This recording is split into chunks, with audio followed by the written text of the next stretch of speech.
Hector, go get it now. Constable Otto just passed here a few minutes ago on his nightly patrol. I think he said something about investigating a scream and looking out for two strangers reported skulking hereabouts. Hurry and go get it, and bring it back. ASAP!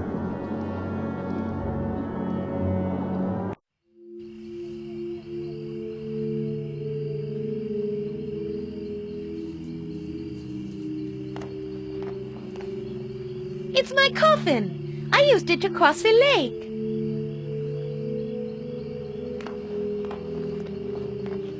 It's a sign. No shinola, Sherlock. What does it say for our listening audience? I don't like to read. Read. Yeah, I remember. Okay. It says, to the Draxylvania picnic grounds and graveyard south 2 miles, 1 mile north to Vlad's Landing, 5 miles north to the Lake Vogue Dam and Waterworks, and 7 miles north to Dread Rock Gorge and Gartford Falls. Speed kills, no dumping and no parking from here to the Dead Tree from noon till 6 p.m.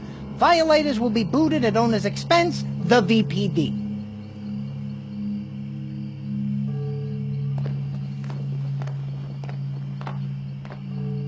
Hello, sir? May I talk to you for a moment? Yes, but only for a few minutes. I am Constable Otto Van Pelt, and I'm in middle of serious investigation. Some very strange things have been happening around here lately. Can you tell me about those weird events happening lately? Yes. I got reports from cottages nearby of 2 men who have been skulking around shoreline and along the road.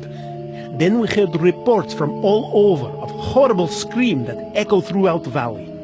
So, I was assigned to investigate, and about 100 yards down the shore I found, well, what appeared to be Baron Shroudy von Heifer's clothing.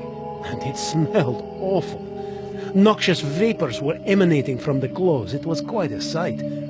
And last night I discovered the coffin sitting on the shore with 2 oars in it. It is mighty strange.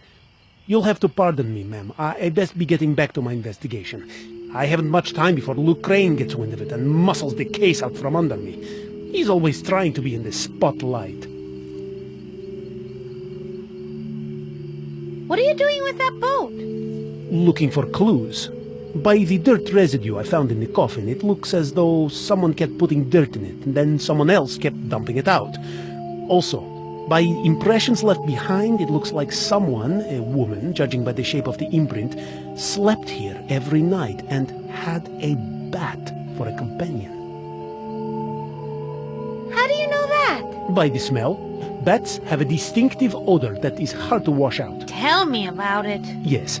Bats are popular pets in Draxylvania for some reason, though I personally think they're bad luck. Why's that? Because anyone who adopts one seems to come down with spontaneous anemia right away. Plus, bats are not loyal pets. As soon as their owners die of this anemia, they fly away and find another family. But in Draxylvania, you get used to these things.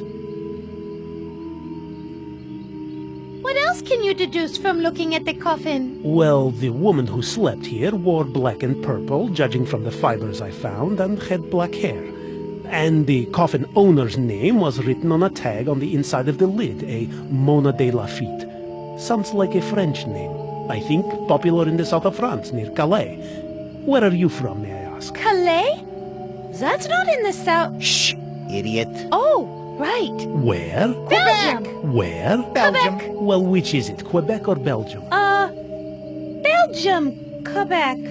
A small colony of Belgium-ians, just east of Montreal. And I didn't get your name. Lona Fay Defeat. Donna lay my feet. No, I mean come again. Fona May. Whitney, Darklake. My name is Whitney Darklake of the, Belgium-Quebec Dark Lakes. Pleased to meet you. Pleased to meet you too. Well, if you see any tall French women about with a bat as pet, let me know so I can ask her a few questions, okay? He's gotta be putting us on. Shh! Yes, Constable, I certainly will. Can you tell me about the nearest towns? Well, there is Vlad's Landing down the road behind you, and beyond that near the border is the quaint village of Gartford Falls. Up the river are the towns of Ravenhaven, Howling Oaks, Battsburg, and the new retirement community of Scarlet Meadows. tell me about Vlad's Landing? Yes, it's a hilly town located just down the road there, and serves as a hub of commerce for Lake Varg. The Draxylvania Tourist Board, a powerful entity in these parts, almost got Burgermeister to change the town name. To what? Super Happy Funville. The board thought it might increase tourism. I like the runner-up name myself. Let me guess. Autotopia? No, but I like that. No, the runner-up name was Don't Swim in the Water, the Lake Monster Will Get You, Ville. In the end, all parties agreed to leave as is. It was for the best. Tell me about Garfoot Falls. It's just the cutest little town, built on a bridge overlooking the falls. Quite spectacular. But the local baron appointed the most corrupt skirt chaser as Burgermeister, Wilhelm Vinten. Ugh. They say he has charisma and can make deals better than anyone. Villagers seem to like him, but no woman is free from his tentacles for long. I sure hope the recall campaign succeeds. If he is a good leader, why do you hate him so much? Oh my! I think I asked the wrong thing. Are you okay? No, he's fine. It was a long time ago. High school. And I had... Stop him. That's okay. this crush on any time at all. She had beautiful braids and long blonde hair. She smelled so good. Oh, Lord. So we have to go now And then he came along, with his sweet-talking ways and mesmerizing stares. Do something! Oh my! I feel faint. Yeah, that's it. I'm passing out. I'm going to be sick. Not far from the truth. Really? Do you need a doctor? No. Suddenly I feel a lot better. Tell me about the retirement community of Scarlet Meadows. Oh, that is a strange place. It used to be the castle of Maud the Impaler, but then the Ghoulish Society took it over, renovated it, and opened it up as a retirement community for Draxylvania nobility, They have golf course, geyser-heated pools, and everything. Thing is, they only like to golf at night, and the retirees really don't look that old. But I hear the place is very, very nice, and the healthcare is great. No one gets sick. Can you tell me about the graveyard down the road? The Draxylvania graveyard and picnic grounds? Another bright idea by the tourist board. They thought by throwing in some tables, swings, and grills, tourists would flock there by the droves to eat corn on the cob while sitting on top of great-grandmother. And they didn't? Actually, they did, but only at night for some reason. Moonlight picnics are all the rage this year.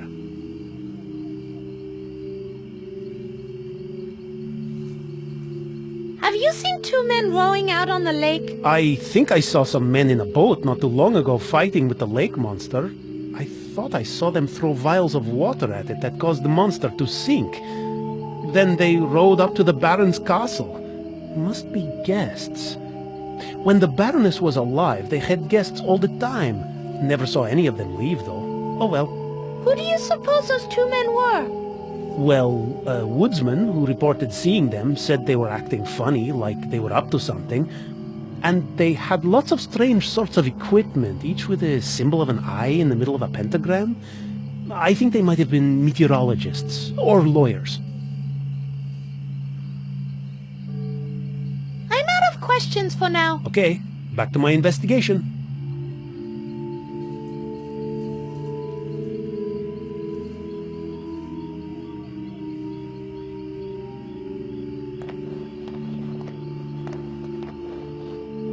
I went back to get it, but we were too late. Constable Otto was there. I guess it's time that you had this. Vampires for Dummkopf. It has everything a budding vampire like you needs. Read it and learn it all. It tells everything you need to know about your new vampire powers, as well as your many vampire restrictions. It has rules, flowcharts, pie recipes, and good advice for vampires of all types. Thank you, Madame Sturgoy. Back to being a vampire. With some time in practice, you'll slowly gain new vampire powers, especially now that Shroudy is no longer your master. You don't have to read it cover to cover, but you may want to use it from time to time if you two encounter difficulties during your journey. As a member of the undead, you are required to return to your grave every night My grave. But seriously, I know, off on a side, I'm really not dead. No, Mona. It says right here, when bitten and drained by a vampire, then fed some of the vampire's own blood, the victim becomes technically and legally dead in most countries, except Nevada, where death can be annulled within 24 hours. Grave dirt. Fine, I'll get right on it. It is not your grave per se, but you have to sleep in the coffin filled with dirt from your grave every day. That is how it works. You did bring that grave dirt with you when you escaped the castle, right? Not exactly. I, sort of dumped it out. I'm afraid you're going to have to go back to the castle and retrieve it. Back to the castle? Shush now! Something's coming in! Oh, great spirit of the ball, show me Sector 12! Madame Strigoi, who are they? Vampire hunters, Monsieur Calvin and Belcou, his apprentice. Oh, why on earth did Sign send them instead of Abraham? Ugh, God only knows.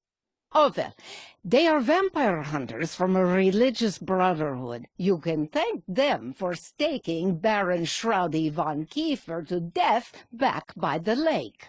They want to stake you, too. They will not likely rest until your undead heart stops beating in your undead chest, after which time you will be 100% dead. Look, if you do not find more grave dirt before sunrise, you will not be able to return to your coffin, and I already explained how important that is. Try the Draxylvania Cemetery and Picnic Grounds for a start. It's just down the road past the lakeshore. You can't miss it. What you're saying is that if we're ever going to make it to Paris, before we can leave, we must get Mona's coffin, then replenish our supply of Mona's grave dirt, and we're done? Once you have the grave dirt and your coffin, you will need a wagon to carry it all and a horse to pull it. I think you can borrow the wagon from the cemetery caretaker, and I just so happen to have a line on a horse for sale in the local town of Ladd's Landing, just up the road from here. I grabbed this flyer while I was there. I don't have any extra money, so you'll have to work something out with the owners. Steal, borrow wagon from the caretaker, work something out with the owner of the horse, get coffin and grave dirt, check. Luckily for you, I know some Turkish smugglers in Puerto Varda. They owe me a few favors from back in the old days. I got them to agree to take you on their ship, the Demeanor, a large tramp freighter bound for France. They are scheduled to leave the docks just before dawn. They will not wait for you, so you must find everything you need as quickly as possible. Grave dirt, coffin, horse, and wagon. Got it. Nothing else, right? Well, come to think of it, you should really get an insane daytime guardian before you travel long distances, just to be safe. What? Not another thing to get? This is too much.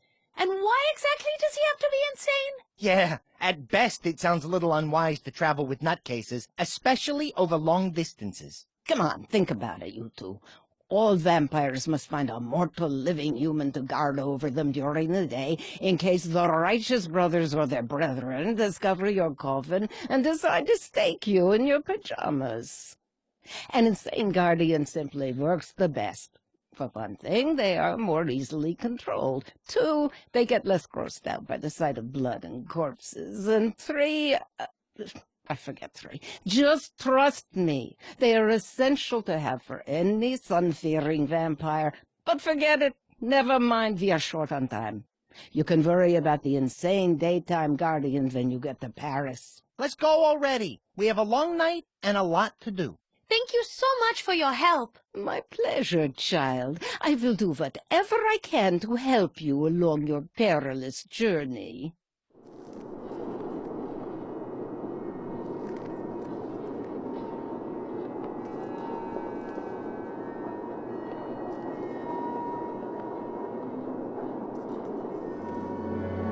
It appears to be a rubber chicken with a pulley. It's actually real. It's a real rubber chicken? No, it's a real chicken. A real chicken? Made of rubber? No, it's a real chicken. No rubber. What is it for? To eat! You eat rubber chickens? No, it's... Ah, child, speak no more to me for at least 10 seconds. Can you do that for me? Mm-hmm.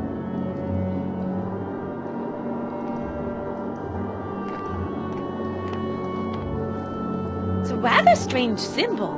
It looks like the letter C. Sweetness. That's a very strange and unusual symbol. What an odd-looking symbol. I wonder what it means. Probably nothing. Or maybe it's just the primary symbol of an all-powerful secret society that controls world affairs. It could go either way. Apparently, it's a magical tiki monster-faced bulletin board. What the hell is that? I have no idea. I'm just reading the description. It looks like a head, only smaller. Whoever he was, I bet he had to custom order his hats.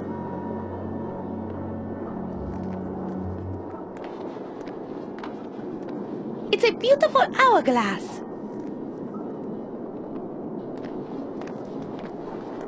It's a large ball made of crystal. Otherwise known as a crystal ball.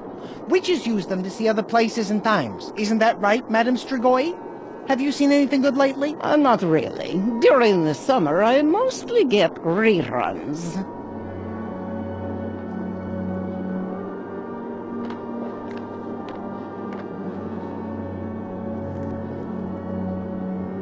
Was that your voice I heard in my head? Yes, I have the ability to send messages to those who are, shall we say, sensitive to the supernatural.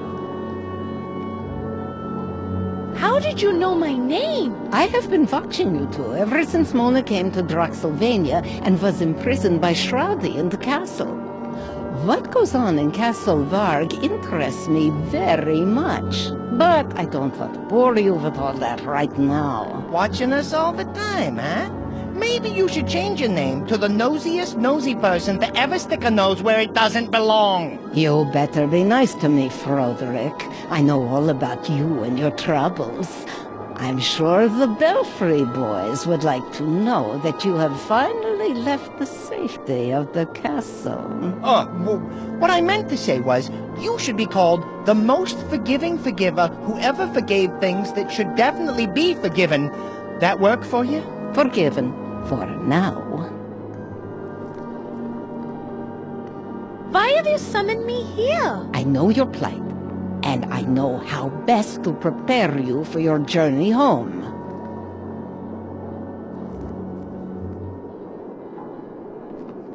Oh, good. What plight? Mona, she means your, transformation into a, V-A-M-P-I-R-E. V-A-M... Oh, vampire! I am most definitely not a vampire. Fodrick is so silly. Really? You're not a vampire? Then how do you explain the sleeping by day, in a coffin no less, the drinking of blood and turning into a bat, eh? Explain that, smarty pants. I don't drink blood. Yuck. It's just... Yeah, I heard. Salty-tasting Merlot. Listen, honey, I have news for you. Shroudy killed you, drained you of blood, fed you some of his blood, then brought you back to Castle Varg as a vampire. You better learn to accept that pretty quick. There, no need to cry. I'm here to help you get back to Paris.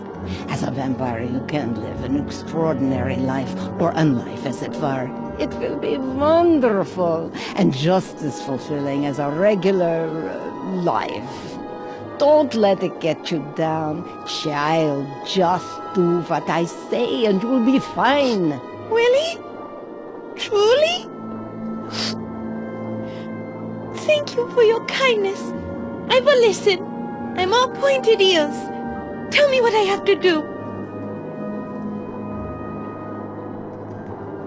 Hang on a second, Toots. We don't even know you. What is there to know? I am a gypsy fortune teller who looks after wayward vampires. Plus, anything I can do to annoy Baron Straudy just brightens my day. See, Fodrick? Nothing to worry about. She's just a good Samaritan, that is all. I don't know. I think the knower of all things knows some things she doesn't want us to know. Relax, Froderick. I feel bad for Mona. It isn't her fault what happened to her. I just want to help the poor girl out.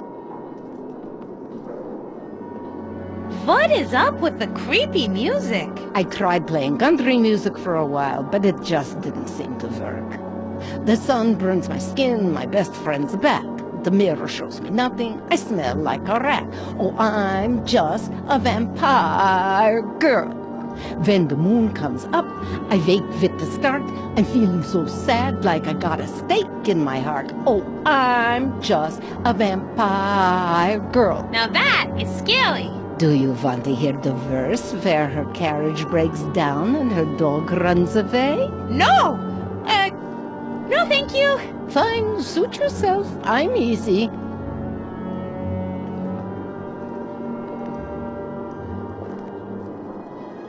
You seem to know so much about us. How is that possible? I'm afraid that is a very long story. Well, lady, we have nothing better to do, so shoot. The story begins many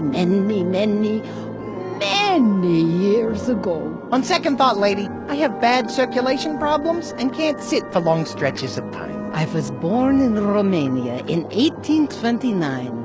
My mother was a famous gypsy fortune teller, renowned throughout the land for her mystical arts and crafts. Crafts? Yes, my mother used to make these cute little papier-mâché cat figures, only it was cats doing human things. You know, cats driving a wagon, cats plowing the field, cats being burned at the stake. Always good for a laugh. Yes, well, never mind the crafts. It's the mystical arts that concern your story. As I grew older, my mother began to instruct me in the ways of magic, but her knowledge was limited, and as I grew older, my hunger for power increased. Soon I sought out others beyond my mother to teach me what they could. In time, I grew far more powerful than you could possibly imagine. Did you know that with great power comes great responsibility? And usually some colorful tights. Fodrick, stifle! Please continue. Soon I realized that I had reached the limit of what mere mortals could teach me. My skills could only be increased by looking beyond this world. I began to research the world of supernatural beings, demons, werewolves, mummies, and of course, vampires. How did you find this information? Let's just say I happened to find a lot of like-minded people, and we, exchanged information. My power and knowledge grew quite a bit while I was associating with these people. Gee, you don't say. I do say. But I got more than I bargained for. My desire for power made me do things I didn't realize I was capable of doing. Oh my! If you don't mind me asking, what sort of things? I am ashamed to admit it, but I acquired this arcane knowledge in less than honest ways. I get it.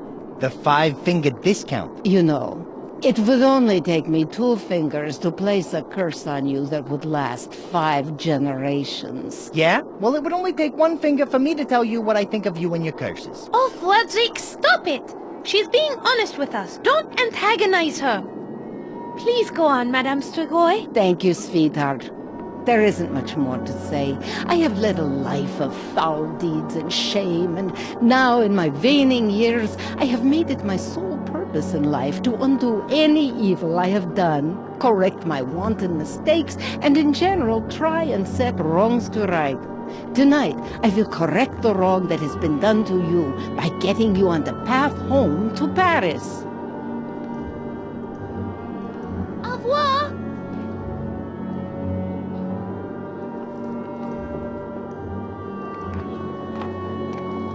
It's a rather amazing symbol. Just looking at it makes me think of humor, creativity, and a passion for adventure. Games? Fodrick, we don't have time to play games right now. Maybe once we are on the ship.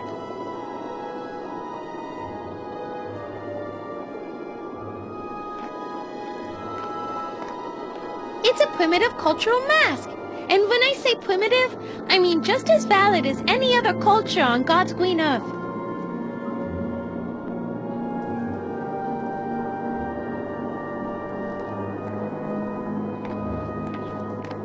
It's an incense burner. From the smell of the wagon, Madame Strigoi has been using it a lot. Trust me when I tell you it's better than the alternative. I had Constable Otto in here earlier, and the cabbage he had for dinner was playing havoc with his system.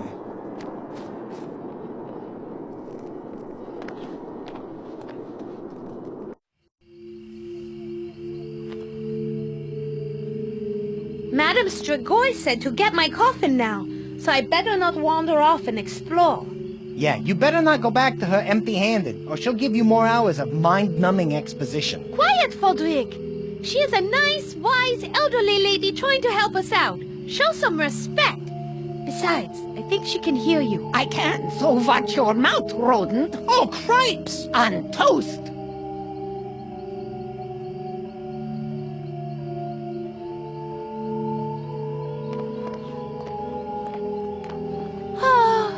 Black and murky Lake Vog.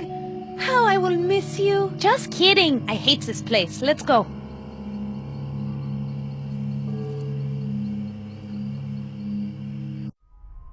It's the horse flyer. It says horse for sale. Good condition, no mileage, 200 crowns for best offer. See Gina Martinelli, 24700 McBean Parkway, Vlad's Landing.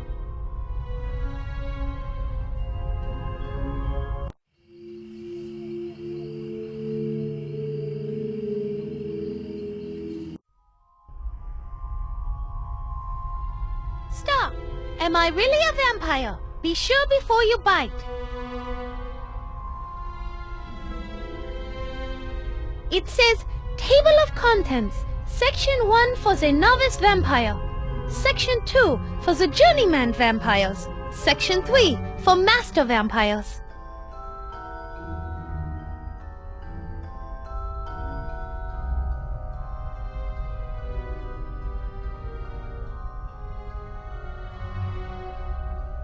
Fodrick, do you mind reading this for me? It says, in a nutshell, that you can bite people on the neck and drain their blood till they pass out. But you should do it when no one will see you.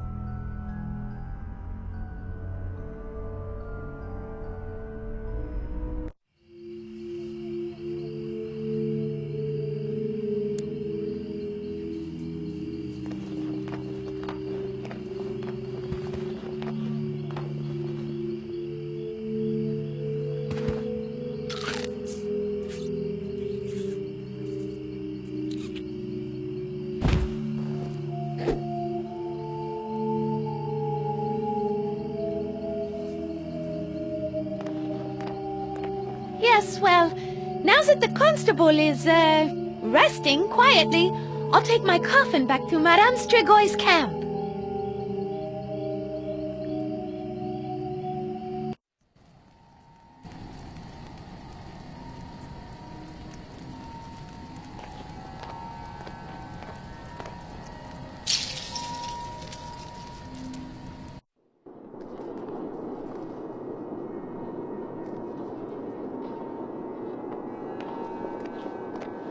It's a bottle of ink.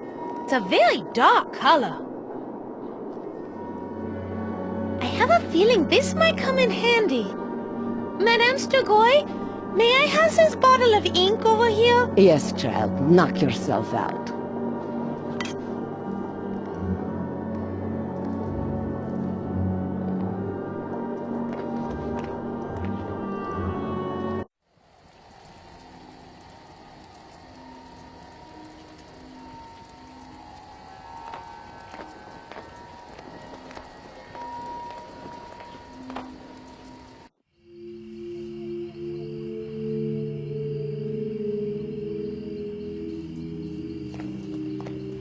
It's a box of donuts and a strange metal bottle with What smells like coffee? Yep, everything a horizontally growing constable needs.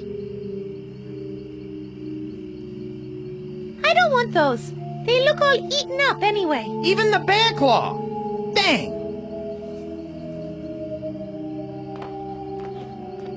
It's a sleeping constable. Your first victim. Victim? I didn't attack him.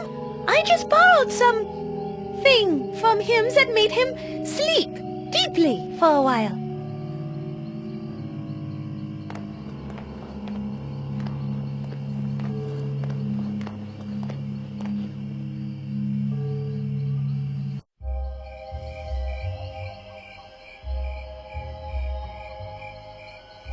It's a sign for the graveyard, and apparently picnic grounds, too. The sign says, "For whom does the bell toll?" It tolls for me. Ring bell for service. Sincerely, Proprietor Dan Smith.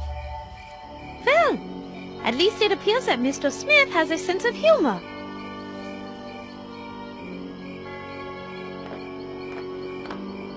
It says, "Don't feed the ghouls." Don't worry, I won't. It's the caretaker's office for the graveyard. You were gonna find your grave. That's where we need to go.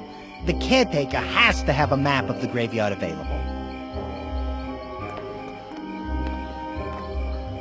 I can't move up the path for some reason. What do you mean? The crosses on the gravestone, they hurt. I can't seem to approach them. Oh, boy. I was afraid of this. You're not gonna be able to walk through the graveyard with all those crosses everywhere.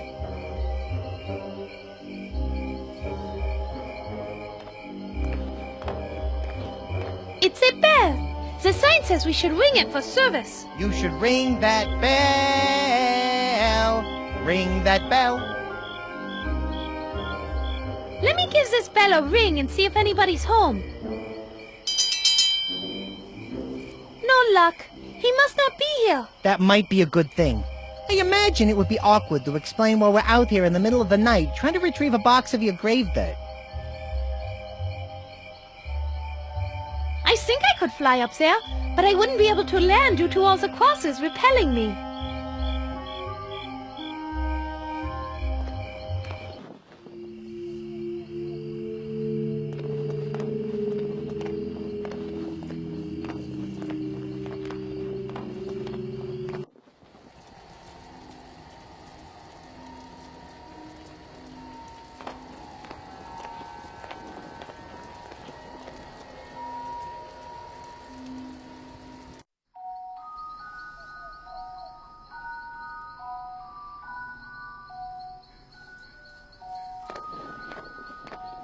It's the damnable Castle Varg, the site of my former prison. Before I die, I vow to see it utterly destroyed. I'll take it apart brick by brick if necessary. Mona? You know, you're already technically dead, so you kinda missed your deadline.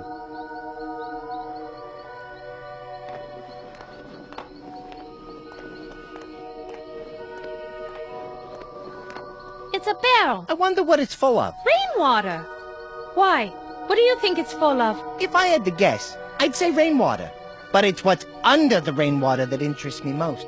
Maybe inside that barrel is the decaying body of Mr. Martinelli's business partner. After a heated argument one night, Mr. Martinelli killed his business partner, chopped his body into tiny little pieces, and sealed it inside the barrel. Afraid that dragging the barrel away might arouse suspicion, Mr. Martinelli decided to hide it in plain sight. But now, every time he walks past it, he thinks he hears the muffled screams of his business partner saying, "Why? Why? Why?" Oh, Frodrick. What did I tell you before? Reading too many books is going to rot your brain.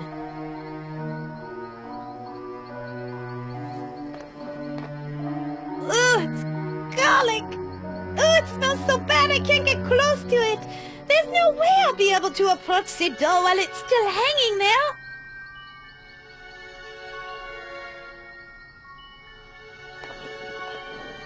It's a window that's been broken from the inside.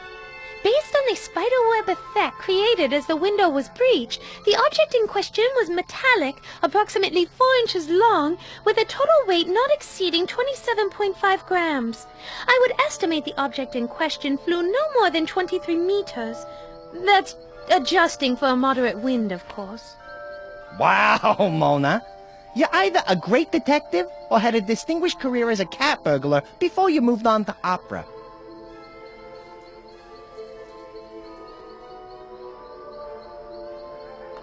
It's a wheel. I wonder what it's for.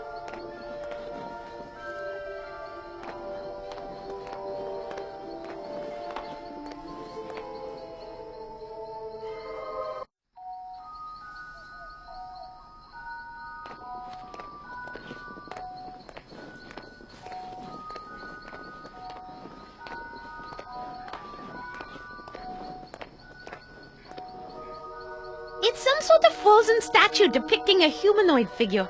It's actually called the Snowman. Oh, really? And how do you know he's a man? Because he's got snow, but I'm not gonna say it. Probably kids around.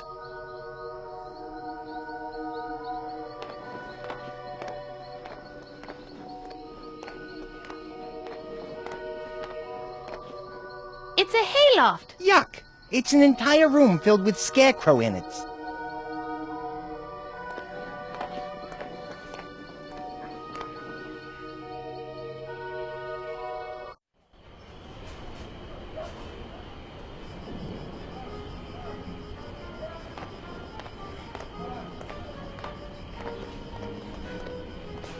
It's a sign for the dress shop. Actually, Mona, it's a dress shoppy. That is stupidity.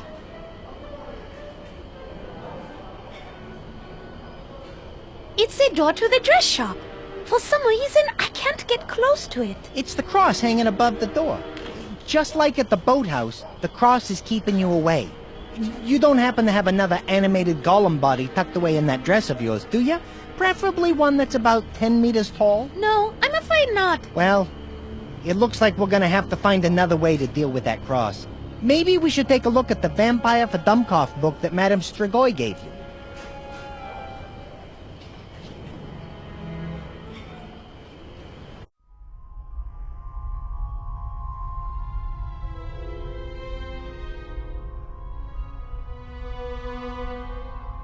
Forgy, would you do the honors?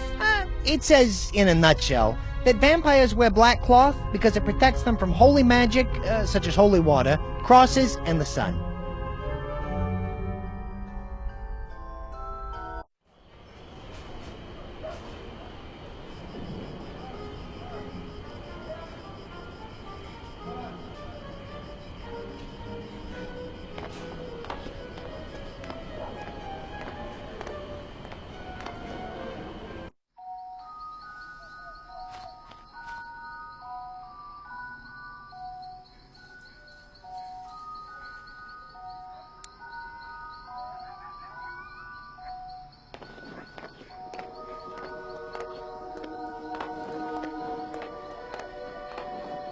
Maybe this will add a little color to you.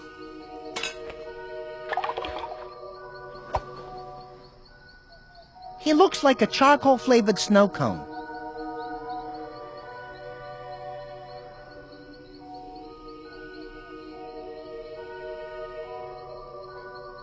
It's some sort of frozen statue depicting a humanoid figure. It's actually called the Snowman. Oh, really? And how do you know he's a man? Because he's got snow, but I'm not gonna say it. Probably kids around.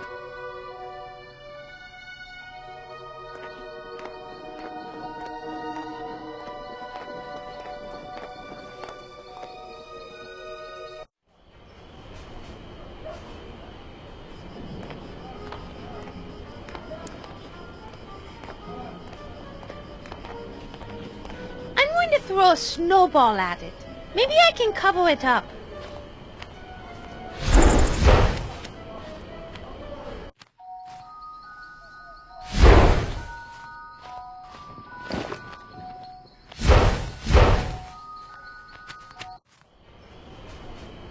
A snowball fight where the target can't fight back? Those are my kind of odds. I've seen better arms on a chair, but it looks like you got the job done. The black inky snowball covered it up pretty good.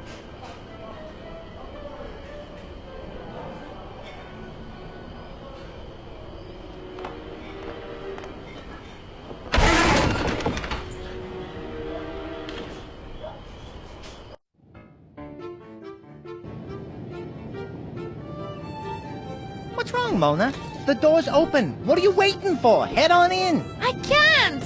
For some reason, I can't cross the threshold of the doorway. I wonder if this has anything to do with the fact that you are currently life-challenged. Life-challenged? Just trying to be polite. I know it's a bit of a touchy subject.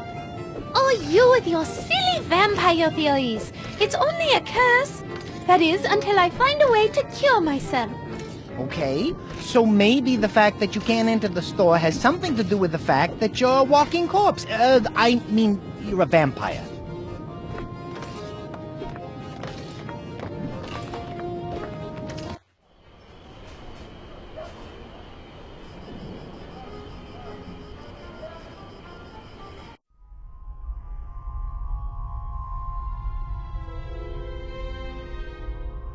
Frodrick, would you mind reading this for me? My crow's feet are sore. Sore my ear. All right, fine. In a nutshell, it says you can't enter homes without being invited in first. You also can't enter if they have holy symbols, garlic, red or white roses, or hawthorn branches on the entrance.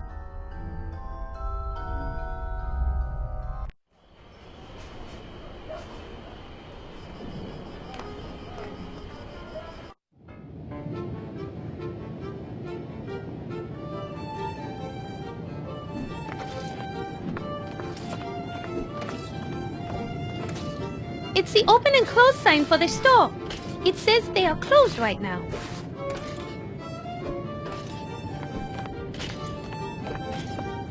Let's see what this says on the other side. Pork chops, woman! I deny... It's the open and close sign for the store. It says they are closed right now.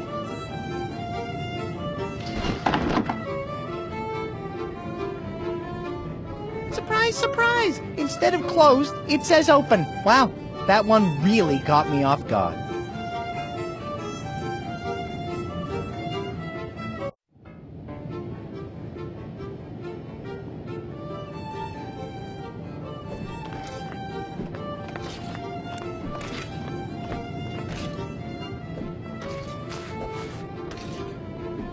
Can you tell me what this sign says?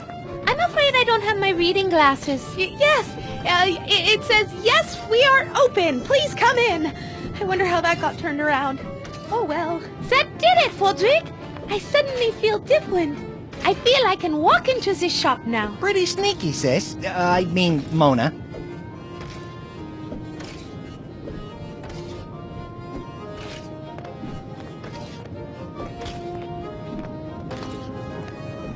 It's a sewing machine. What are the odds of finding it here, in a dress shop?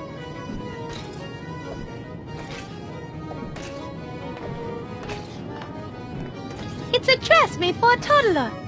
Oh, and it's so cute.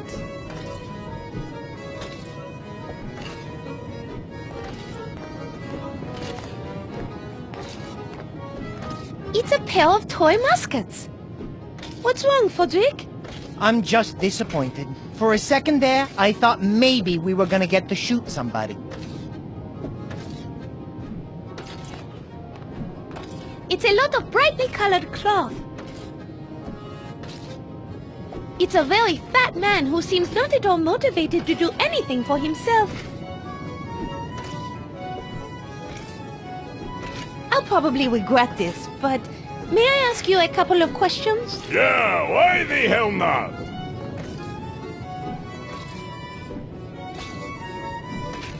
Why are you so rude to your wife? Sometimes you need to put a woman in her place, which should be in the kitchen grabbing me another beer. Why aren't you working? I'm out on a disability. I have a mental anguish over having to work more than 6 straight hours. It nearly drove me mad. And I think I may have a permanent mental damage. No argument there. How come you drink so much? Have you seen my kids? Need I say more? Don't you think you should be nicer to your wife? Don't you think you should be nicer to me, eh? Perhaps we could continue this discussion over a bottle of wine at a local tavern, I know. Low lights, music, private booth, but lose the band. You're disgusting. I think I better go before I do something that I'll regret. Don't worry, baby. You can do whatever you want. I promise. I won't regret it after. Too bad Inky ate our mace. I have a desire to bury it in the top of his head.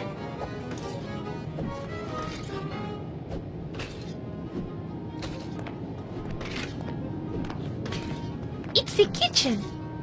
My, there are a lot of dishes stacked up in there. Yes, I'm reorganizing my collection of Draxylvanian limited edition missing persons dishes. Each one has a lovely hand-painted image, painstakingly hand-painted by a bereaved family member of the missing person. They make lovely Christmas presents. I plan to sell them door to door to make a little extra cash on the side when I'm not so busy. Not sure when that will be.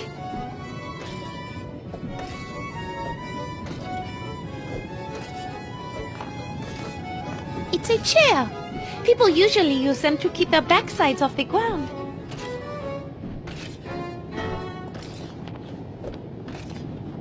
Hello in there! Anyone else in there? No one else. Just me. I don't have any hired help. What would I need them for? Excuse me, miss. Can we speak with you for a moment? A moment is about all I have.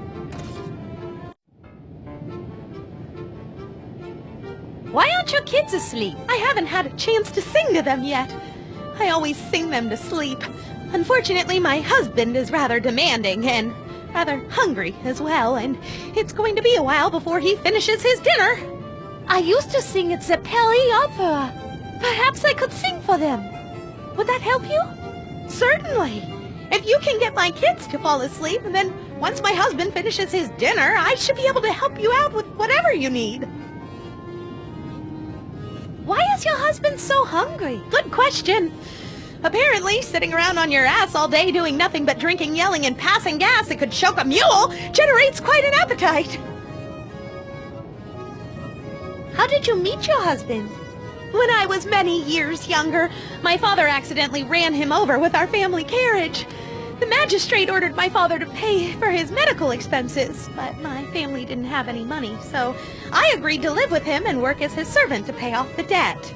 And then the two of you fell in love? No! And then my family's house burnt down, and I had no place left to go. It sounds like something out of a fairy tale that Edgar Allan Poe might have written. Have you ever thought about leaving your husband? I've thought about it 10 times since you first entered the room. Unfortunately, he owns a shop and everything in it. I would have to leave penniless and without my children. Yeah, leaving penniless would definitely be bad. Why do you have all those dishes in the kitchen? I had to take an extra job to pay for all my husband's food and beer. I earned a little money selling gift plates door to door and washing dishes. Without the extra income, he would eat everything and the kids would go hungry. Who is paying you to wash the dishes? I'm doing some food service work for the stadium. Tonight they're having a benefit for the Association of Draxylvanian Constables. I already finished cooking for them. In fact, I just doused my cooking fire.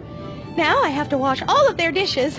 In addition to that, I have to stack and organize the gift plates in a special way so they're easier to sell door to door. I make everyone stay out of the kitchen.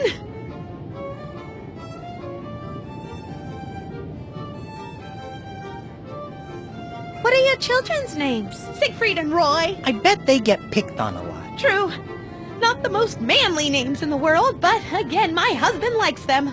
He thought it would toughen them up if they got picked on a lot. So far, I think it just made them more hyperactive, insensitive, and demanding. Still, gotta love them! No, you don't got to. Shh! Do you happen to have any black cloth available? Yes, I think I have some stashed away someplace. Unfortunately, I'm not going to have time to get it for you until my kids are asleep and my husband is done with his dinner.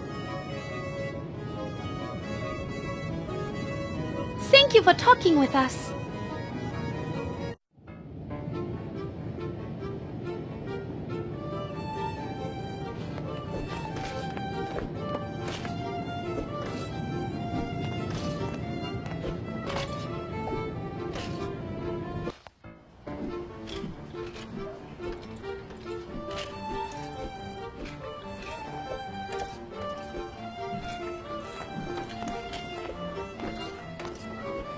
It's a clothes hamper filled with dirty laundry. It looks like these kids get into everything. Their shirts are covered with mud, chocolate sauce, paint, blood, and what appears to be bear feces. These kids must be a lot to handle.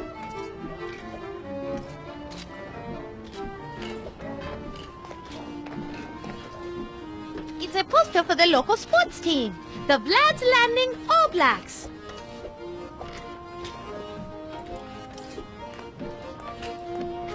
It appears to be a Queen Victoria action figure. I wonder if they also have the Prince Albert Summer Playhouse set.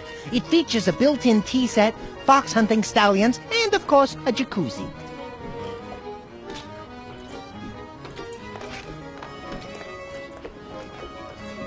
It looks like a book of sinister spells. The only spell that casts is repel hot chicks in a 30-foot radius.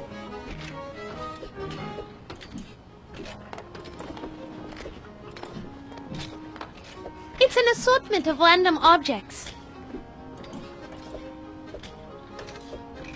That's a rather odd-looking item. I wonder what it's used for. Parents use those to give themselves a break from their kids.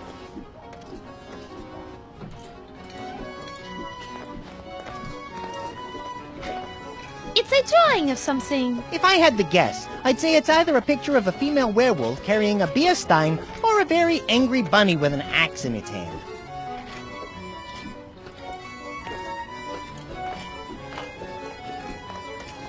Isn't that one of those Beano babies? Those have to be the lamest collectible of all time.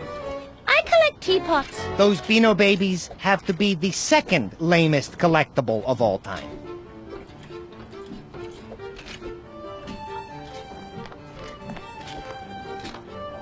It's Siegfried and Roy, Madame Stoker's two children. Active little munchkins, aren't they? We've got to find some way to get them to sleep. Otherwise, Madame Stoker won't have any time to help us.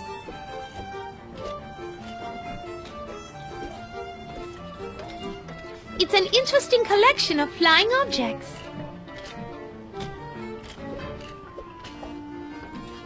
Hi there.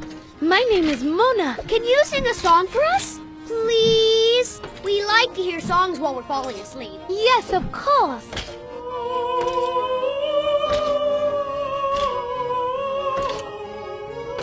No! We want Who Let the Wolves Out. Can you sing Who Let the Wolves Out? I'm afraid I don't know the lyrics to Who Let the Wolves Out.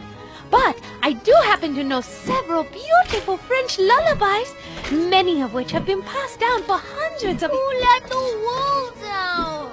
Who let the wolves out? I don't think they want to hear anything else. Where did you boys hear that song? They play it at the stadium all the time. It's our favorite song. Can you teach it to me?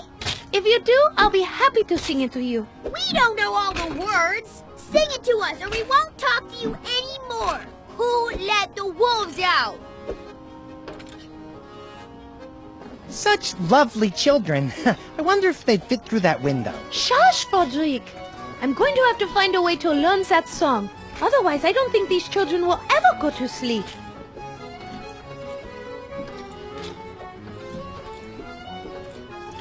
It's some kind of chest.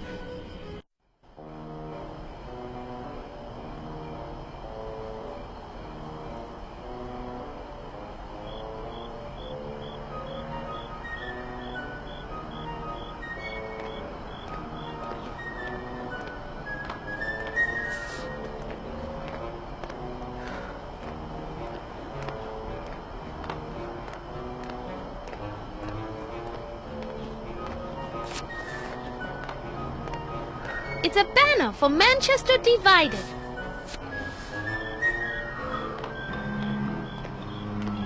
It says Scarlet Bovine Memorial Stadium, Gate 34. There's a game going on right now. I wonder if the security is pretty tight in there. It's probably tighter now than normal. I read this match is to benefit the Draxylvanian Constables Association.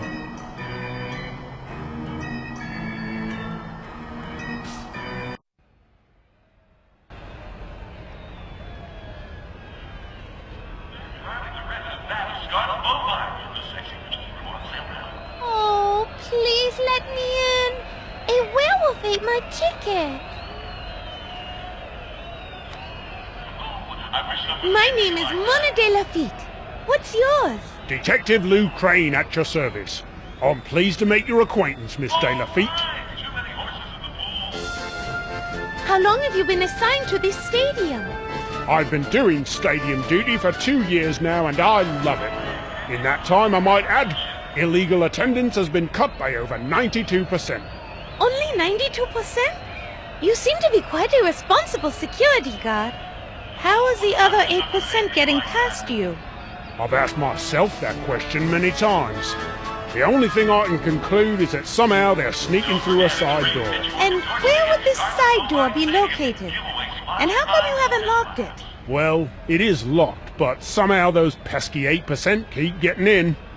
I'm afraid I cannot disclose its exact location, as that would be a rather serious breach of security. It's the athletes' entrance, and the Gothford United team has made me swear never to reveal its location, especially to anyone from Gothford Falls. How do you like working your stadium assignment? Very much so. I get to see all kinds of games, famous athletes, and the occasional stadium concert. Why, Van Hougen themselves played here last month. That Edward Van Hougen plays himself a mean oboe. How did you earn such a cushy assignment? The position actually opened up after the 1893 championships. After the Gosford United lost the game again, the fans rioted and the old constable who had the assignment was trampled to death. So, the position became available. Quite a lucky break, actually. I'm not sure the poor old guy who was trampled to death would agree with you.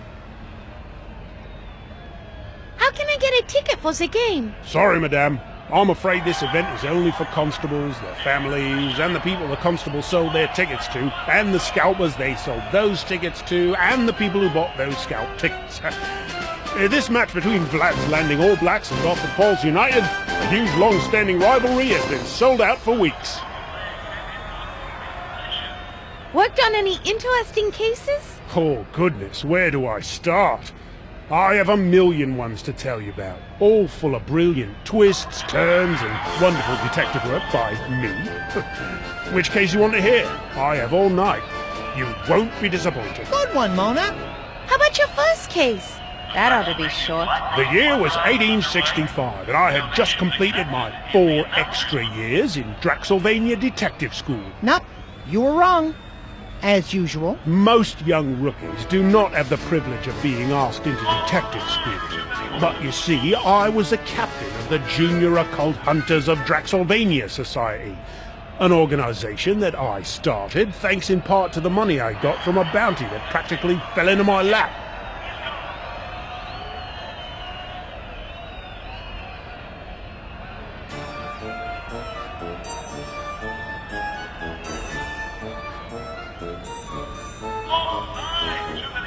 Could you speed it up? I have a bad foot condition that gets worse the longer somebody drones on and on and on. Fine, I get the hint. I bore you, is that it? No, you just bore my feet. The rest of me is enthralled. Maybe you should go home and sit down then. Any other questions I can answer before you go home to spare your feet? Thank you. I need to go now. Good evening to you then.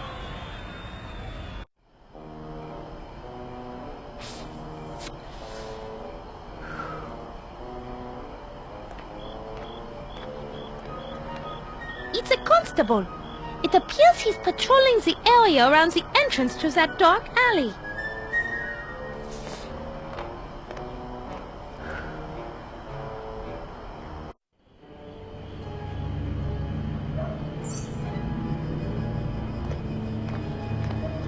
Must be the back entrance to the stadium. The fine print underneath says, Scarlet Bovine Memorial Arena. Athletes entrance only.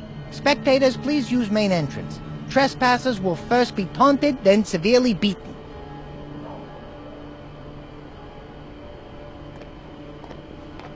It's a broken boomerang that has been taped up and somewhat repaired. Somewhere in Australia, there's an aboriginal running around completely defenseless.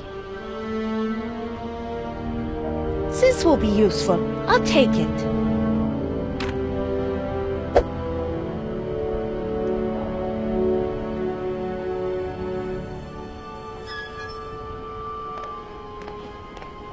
It's the window in the door that leads to the back of the stadium. It almost looks as if we could squeeze through those bars.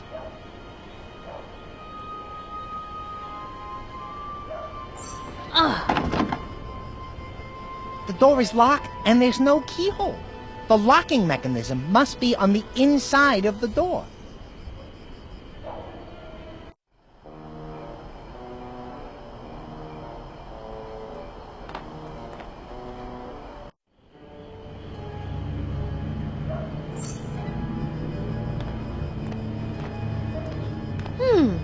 I think I might be able to fit through there. I don't want you to get dirty or break a nail. Let me try first. Plus, I'm stronger as a bat than you are.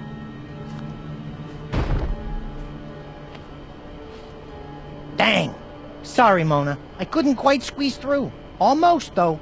Almost.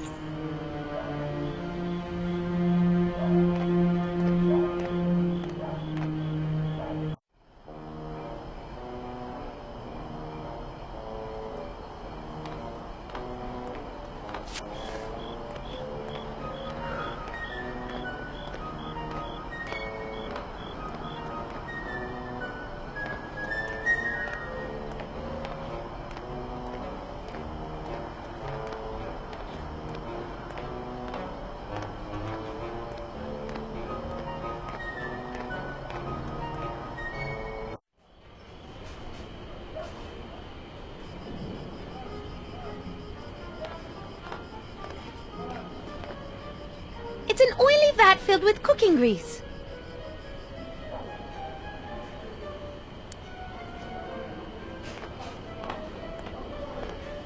Vampyre, would you mind diving into that grease for me? I kind of like the greased look. Might make me look cool. But what for? I don't know yet, but I think a greased up Vampyre might come in handy. You don't know how happy I am to hear that last statement. Oh, hush now.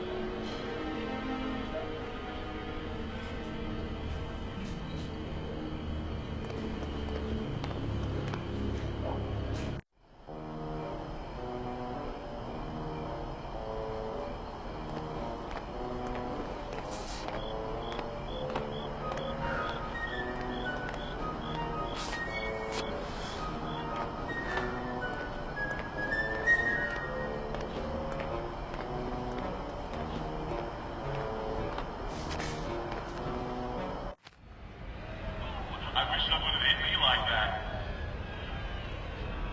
Oh, please let me in. A werewolf ate my ticket. Thank you. I need to go now. Good evening to you, then.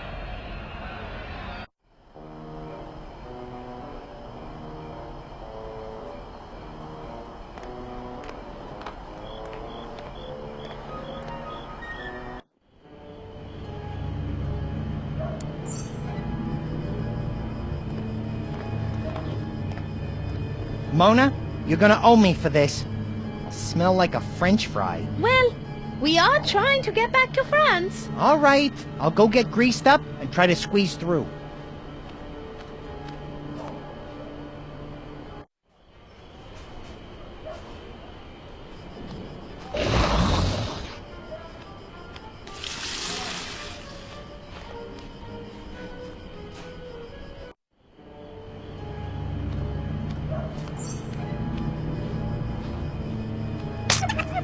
That did it. I made it through. I got a bit of bad news, though. The door is barred and locked from the inside. I won't be able to unlock it. You're gonna have to squeeze through yourself. But then I'll end up covered with oil. If you're looking for sympathy, keep right on looking. Now transform yourself into a bat and get that purple booty of yours in here.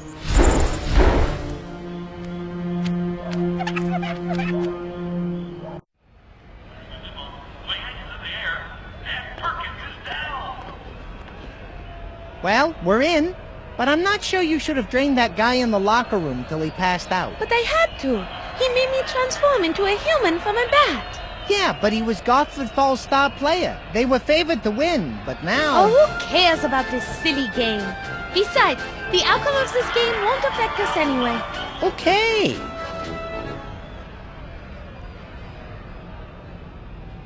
It's the stadium audience for the game. A lot of constables in the stands. They have a pretty good attendance. You can say that again.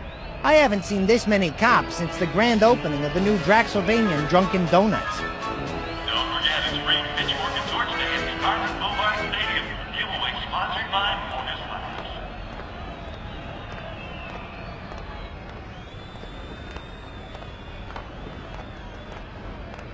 It's a bandleader's playlist. It looks like he's written down a list of songs he's going to play. Check and see if Who Let the Wolves Out is on there. If he's gonna play it, we can wait around and listen for it so we can learn the song. Good idea. No, wait. I see it near the top of the list. Oh, but it's been scratched out. Typical Team Lafitte luck. He played it already. Clear the nibble, play hands in the air, and Perkins is down. Excuse me, sir. Might I speak with you? Why, certainly, miss. T. Milton Mininger always has time for a beautiful woman. Ah! Hey, Mona. Get a load of this guy, will ya? This clown thinks he's a ladies' We are in the man. brown 1877 wagon. Please come to the parking lot. Your horse is on fire. Do you happen to know the song Who Let the Wolves Out? T. Milton Mininger knows all songs and can conduct every one of them with a grace and style that has made him recognizable all through Draxylvania. Do you take requests? Regretfully, I do not, dear lady. I play only the songs I have chosen in a specially prepared program. After deciding what sort of magic I will work upon the crowd, I create a play order for all of my songs on my playlist. And from there, I never alter the program nor improvise. I wonder if this guy is related to Constable Crane. They both have great posture, thanks to a large stick that appears to be... Shh!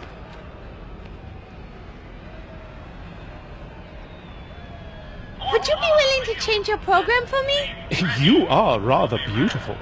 Perhaps I could play you a song or two back at my apartment after the event is over? Of course, I would need to change into something, shall we say, more comfortable for me and more enticing for you. Okay. That's about all I need to hear from you. They're driving the red to that Scarlet Boulevard.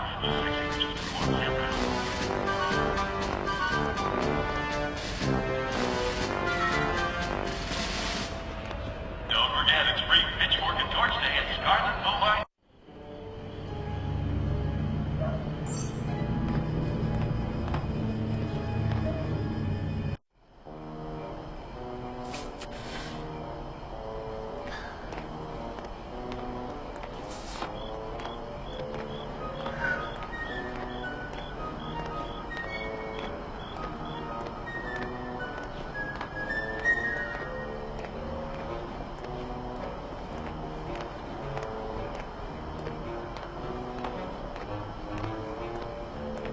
It's a woman standing outside of the nail salon. That woman is definitely a working girl, Mona.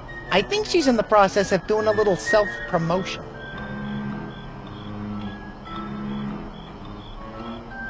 It's a sign for that nail salon. It says the Nudge Nudge Wink Wink Nail Salon in quotes. I'm not sure that's a real nail salon, Mona. Why do you say that? You tell me! Beside the fact that their building is located in the red light district, it's covered with a bird and bees. How do you know this is a red light district? My first clue was that big red light hanging over their door.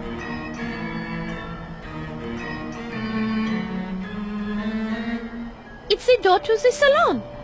Oh, and it has a pink heart on it. Kind of odd for a nail salon. It would be if it were just a nail salon. What do you mean? Birds, bees, hearts, The red light? Any of this getting through? Nuh-uh.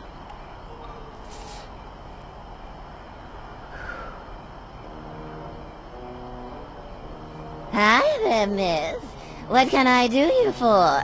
Sorry to disturb you, but may I speak with you for a moment? That depends. Are you in any way associated, affiliated, related to, or working with any member of a local, regional, or national law enforcement organization, particularly those identified as being tasked with reducing or eliminating the act of human fulfillment? Human fulfillment? She means no, she is not. Well then, hello there, honey. It's a pleasure to make your acquaintance. How can I help you?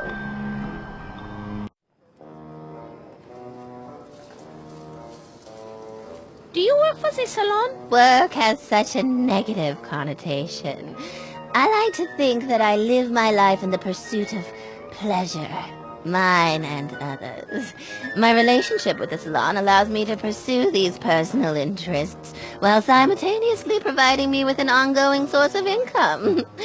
Right now, I'm standing lookout for a private nail salon event going on inside. What sort of work do you do? I like to think of myself as a small event planner, or possibly a personal entertainer. In terms of the specific services I offer, that generally depends on how much my client is willing to spend. Was there something particular you had in mind? Uh-oh, Mona. That constable over there's eyeing you pretty closely. You'd better be careful, or you might get picked up for solicitation. Solicitation? Solicitation of what? Mona, you seem to be having some difficulty grasping the situation. This lovely lady here... Why, thank you! And I might say you are by far the most attractive bat I have ever encountered. You're too kind.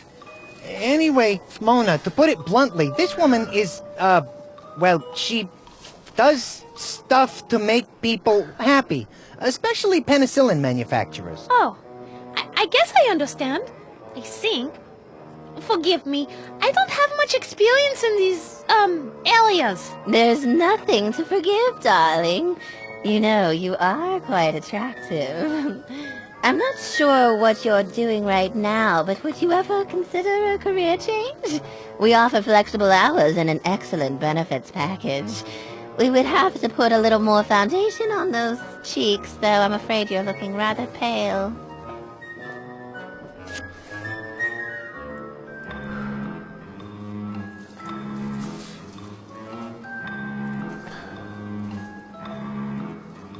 Sure, sounds great. I love doing nails. Where do I sign up? Whoa, Mona, trust me, this isn't the right nail salon for you. Besides, don't you want to go to Paris and sing opera? You're right, I do. But she made her life seem so glamorous and fulfilling. Do I get 2 weeks of vacation and 10 days of sick leave? You're gonna need a lot more sick leave. What are you talking about? I'm not judging you. I'm just saying we should be discreet. What is so illegal about talking to someone? There's nothing wrong with pleasant social intercourse.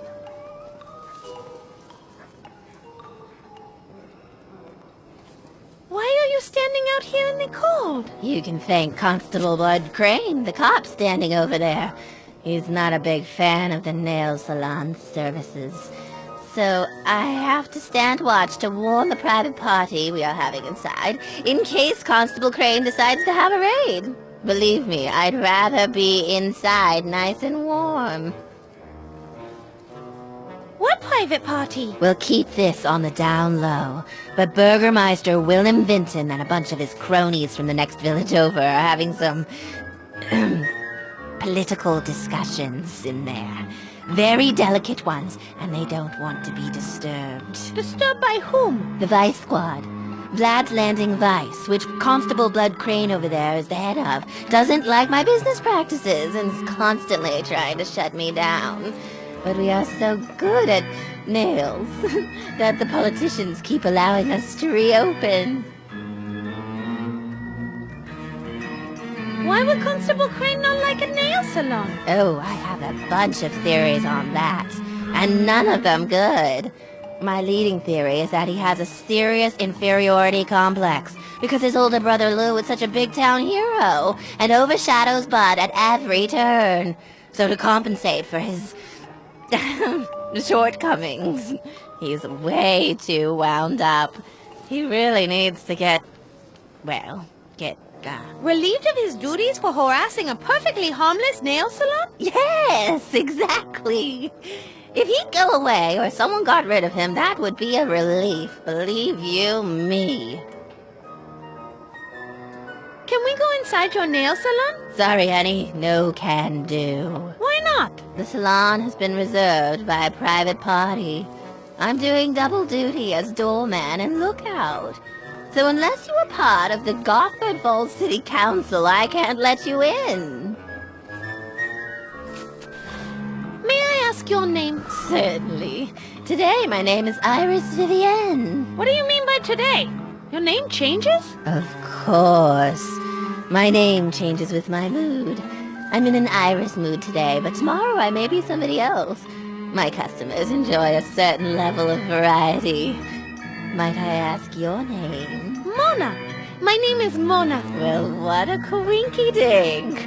I use the name Mona all the time. It is a perfect name for a woman in my profession. Ha! And what is so gosh darn funny? Nothing.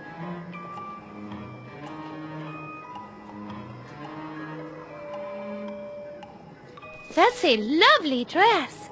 May I ask where you purchased it? But of course, I bought this dress at Madame Stoker's dress shop. She does excellent work, although sometimes it's difficult to get an appointment with her due to Madame Stoker leading a fairly hectic life. Why is Madame Stoker's life so hectic? She has 2 young children who keep her very busy, and a very demanding husband who is a bit of a gluttonous louse, although he is an excellent customer. I was wondering if you might do us a favor. I guess that depends on what the favor is.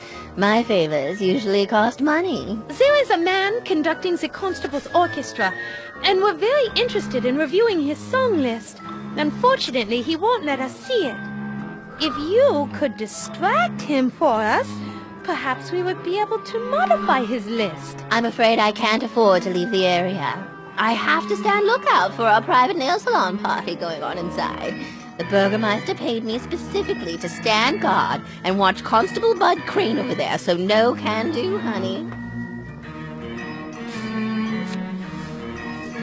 Can we pay you for your time? Perhaps we can exchange favors. As I mentioned before, Constable Crane over there is very much cramping our outfit style. If you could find some way to convince him to leave his post, I could leave for a while without worry and distract this band leader of yours. How can we get the constable off the street? I have no idea. We've tried bribing him without much success. Bud has some sort of high and mighty code of ethics. He's always trying to look like a hero.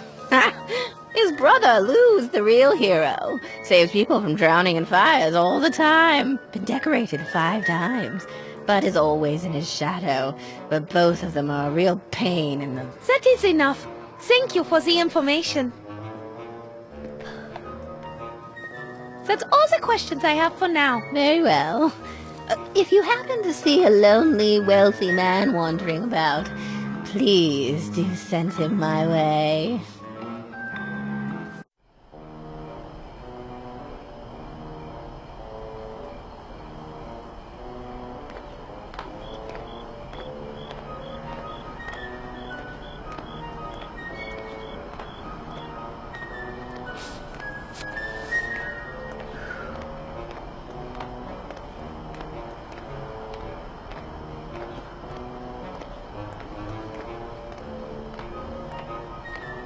It's a boathouse. It looks like there's some kind of gathering going on inside.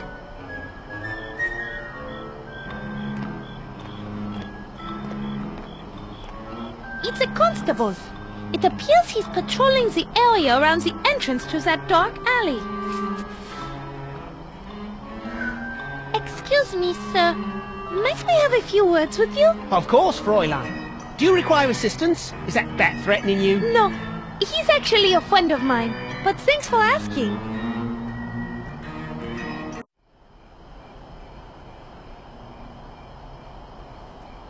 I have to say, you seem eager to help. That I am. It was my dream to be a member of the Deals, the Draxylvanian Elite Air, Land and Sea Rescue Squad. But I was unable to qualify for the service, so I had to settle for being a constable.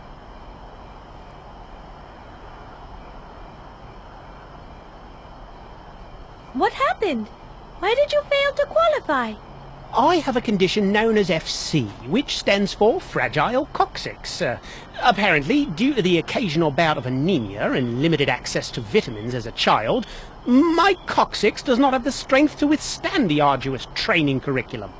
Why did you want to be a member of the Deals? They stand for truth, justice, and the Draxylvanian way. And most importantly, they help people in need. There is also my secondary motivation of trying to escape my brother's shadow. What does your brother have to do with this? My brother was one of the first Deals.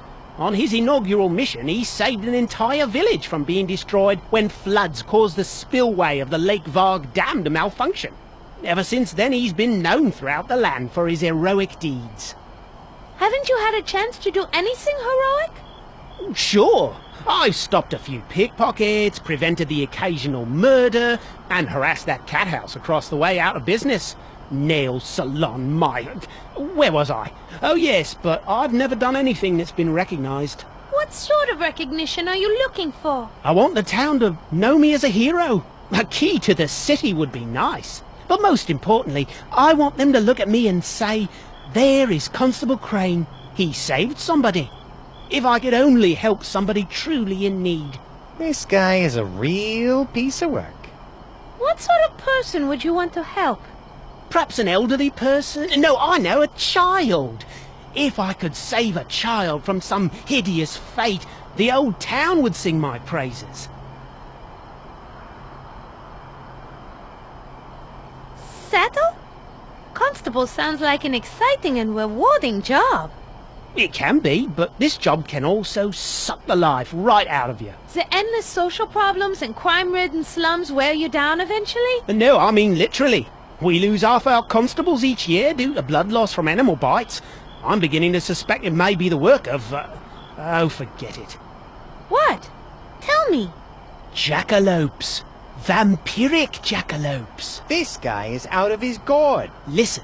These creatures survive on the blood of others and burrow deep into graves to sleep during the day. I think they are behind the attack of anemia that has been plaguing Draxylvania over these many years. But no one will listen, except you. You believe me, don't you? My, what lovely weather we are having. That was one dream. Surely you have other dreams and aspirations. I wanted to be a member of Lake Watch, a team of Draxylvania's best-looking lifeguards. I wanted to be able to save lives and show my brother E isn't the only hero in the Crane family. Why didn't you join? I tried out. I broke every speed and strength record they had, but in the end, they said I wasn't photogenic enough. Why are you out here all alone? The Burgermeister gave the cushy stadium gate job to my brother Lou and stuck me with watching the nail salon. Just because Lou saved the Burgermeister's family from a pack of werewolves that attacked them during their Christmas feast. Wow. How on earth did he do that? It's no big deal. Lou just gathered some hair samples from a previous werewolf attack, then analysed them in his basement lab where he discovered some iridium-rich deposits in the fur. Lou then deduced the iridium could only come from a meteor crater, so he went up to Chillblood Crater wearing a had-stitched werewolf costume that he'd sprayed with synthetic female werewolf urine and infiltrated the pack for 3 weeks. During the attack, he sprayed the entire pack with liquid silver nitrate, incapacitating all of them except the leader. He then fought the pack leader on the top tower of the Burgermeister's house, while the leader used the Burgermeister's daughter as a shield. Lou used psychological baiting to catch the pack leader off guard so he could slay the beast with his own silver dagger. Lou is such a glory hog, I swear. He did all that just to make me look bad so I get stuck out of here while he got the cushy stadium job. He is always doing that. Lou is such a manipulator. I'm Mona de Lafitte, mighty opera singer. Who are you? Constable Bud Crane at your service. If there is trouble afoot, I'm your man. Is there anything I can help you with, Fraulein? You look new in town. I was a guest of Gina Martinelli. Until today, that is. I'm trying to get back to Paris, so I'm looking for transport down to the port tonight. Know any? No coaches come through here in the winter, and I'm afraid the old town, except me, is at the big game going on in the stadium. I'll suggest you wait till tomorrow afternoon, after the town sleeps off their drunken stupor. Do you know the Baron Shroudy von Kiefer? The Baron? I've never met him, but he's known around these parts for his rather unusual personality, especially around tall women. They say his mother was even weirder. Some of the things I've heard about her would keep you up at night. It's strange Baron Shroudy's not here tonight, since he is the owner of the Vlad's Landing all-black sports franchise. Makes me suspicious. Why is that? I heard a report from my cousin Otto, a glory hog himself, that the Baron's boat, clothes and a coffin were found by the lake shore, but no Baron. I bet it was that gypsy witch Strigoi. Never trusted her kind. Otto was supposed to report in over an hour ago to spell me, but hasn't shown up. I bet he's passed out drunk somewhere. Just my luck. Can this night get any worse? Tell me about Vlad's Landing. Vlad's Landing? Not much to tell. It used to be a small hill town called Vlad's Lot, till a rich, creepy writer named Stefan Rex moved in and founded a sports stadium. Apparently, he's a big sports fanatic. It used to be named after him until Scarlet Bovine bought the naming rights last year. Anywho, when they dammed the Varg River, it became a centre of trade for all the local villages on the lake and its tributaries, and was renamed Vlad's Landing. What happened to this writer? He went insane when he borrowed a ton of money from the old Baron to fund a horrible play called Wagons. Get this, the story was about wagons coming to life, running people over and terrorising a group of people stuck in a livery stable. It was so stupid, the play closed down during the first act. He lost it all, money, respect and his sanity. I think he's an inmate now at Dr. Legume's Asylum for the Sanity Challenged. He still writes for the Insanity Today magazine. A magazine by and for asylum inmates. I'm new here. Would you tell me about Draxylvania? Draxylvania's just a group of baronies nested high up in the Draxylvanian Alps. It is a semi-independent country within the Austro-Hungarian Empire. We're known for our odd customs, beliefs and mythologies. Like what? Well, some of the big ones are our nobles only come out at night, we all use garlic way too much, cover the doors, windows, even bathe in it. Some neighbouring countries call us Stinksylvania because the garlic smell often wafts over their countries during high winds. Let's see, we put crosses everywhere and we're constantly being plagued by some sort of weird disease. It's either lycanthropy one year, spontaneous anemia the next, or random outbreaks of insanity and paranoia. It's as if this land was cursed by God, or the spirits of all things pure and holy. Yeah, but it's home.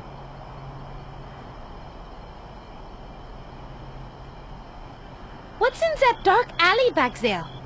It leads to the back of the stadium and the side door. Athletes and event staff only. Other than that, just a few boxes of junk and old sports equipment and the like. Of course, it is a dark alley.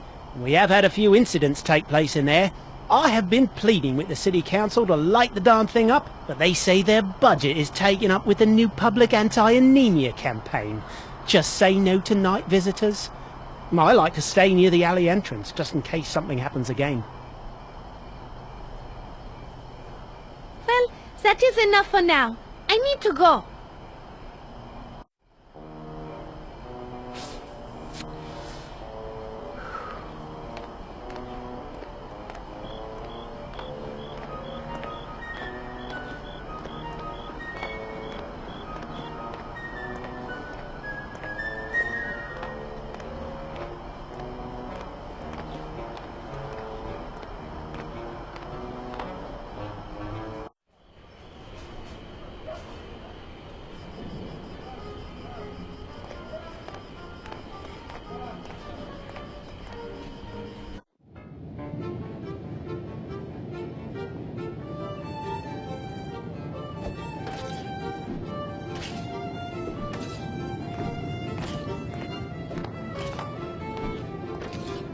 a dress made for a toddler. Oh, and it's so cute. That dress might come in handy for something. I better not take it now, but I'll keep it in mind just in case.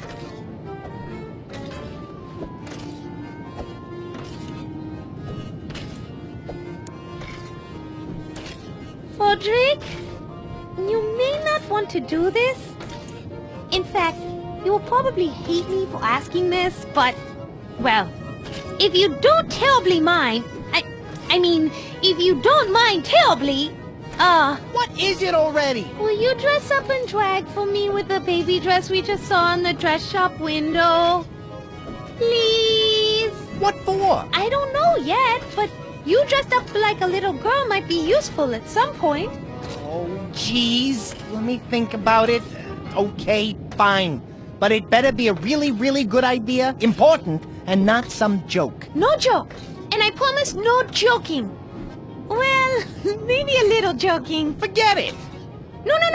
I promise. No joking. Pinky swear? Pinky swear. All right, fine. But I just know I will never live this down, and I will only do it once. After that, never again. Ever.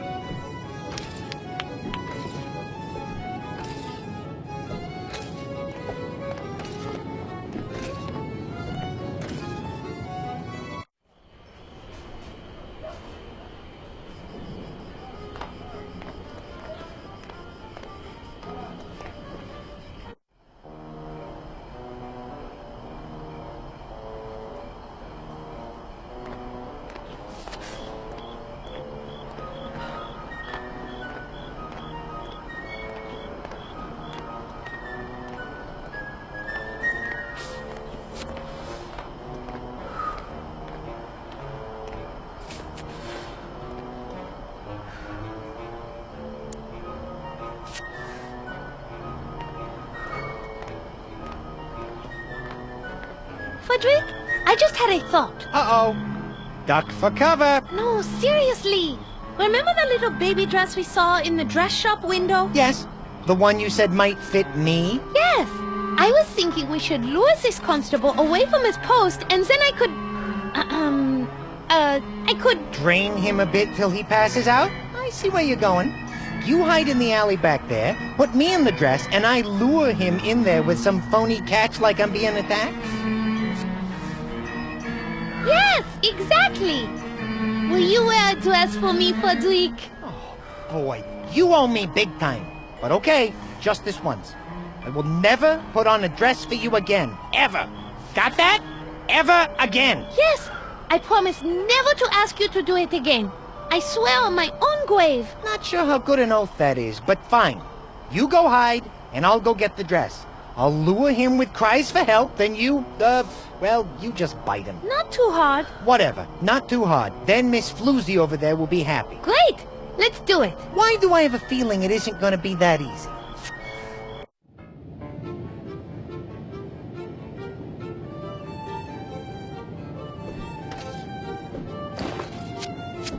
Yahoo! Hey, give that back! I'm saving it in case I have a baby girl. Good evening, little girl.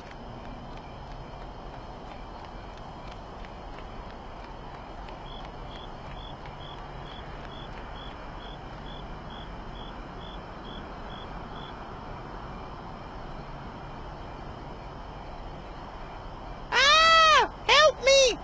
I've fallen down a well and I can't get up! Someone save me! I'll save you. Hang on, little girl, I'm coming.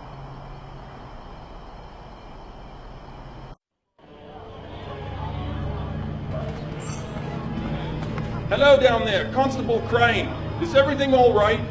We thought we heard a noise. I could have sworn that I heard something. Oh well, perhaps I should return to my post. Enjoy your party.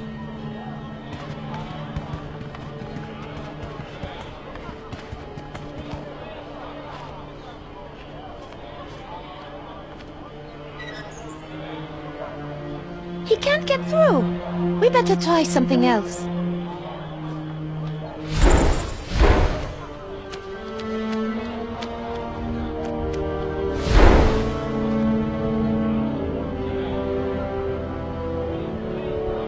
It's an old crate filled with garbage and trash.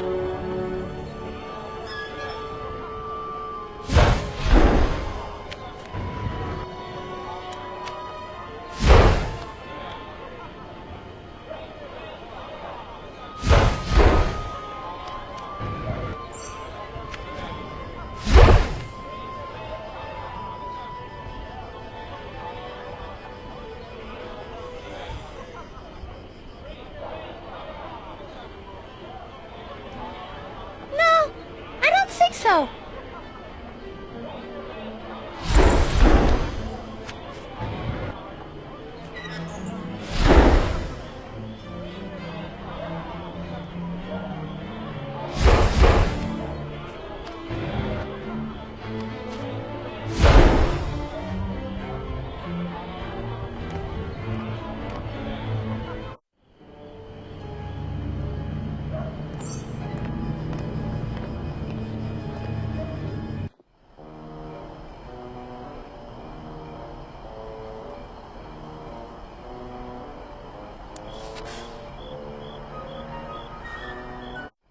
Good evening, little girl.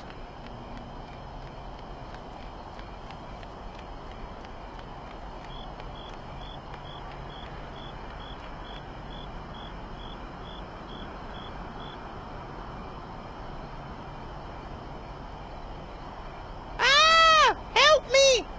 I've fallen down a well and I can't get up! Someone save me! I'll save you. Hang on, little girl, I'm coming.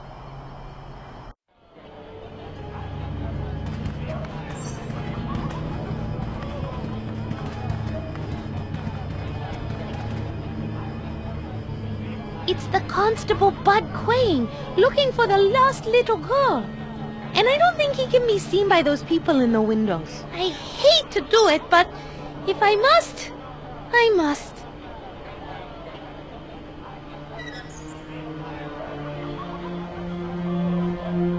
Hey! Ah!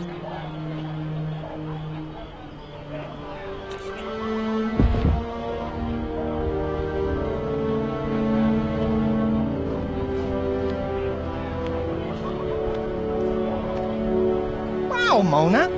He's out like a light. I hated to do it. But then again, it seemed kind of fulfilling. And I'm in a much better mood. I'm starting to get used to this biting and draining thing. You didn't, drain him all the way. I don't think so. Check. Is he still breathing? Yep, still breathing. Your record is murder-free. 2-0. Good job. We'll make a full-fledged and moral vampire out of you yet.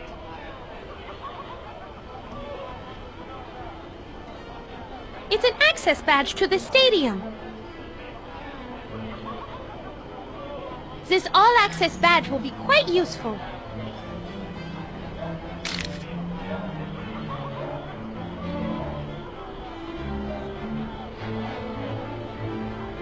It's a poster for the Waving Goth Guy art experience. It says he's the hottest new artist to hit Gothford Falls since the Azrael of the Quo's art experience.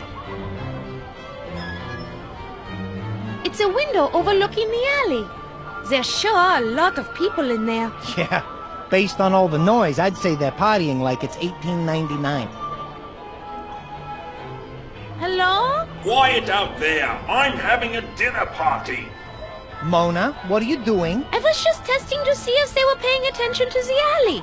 Looks like they are.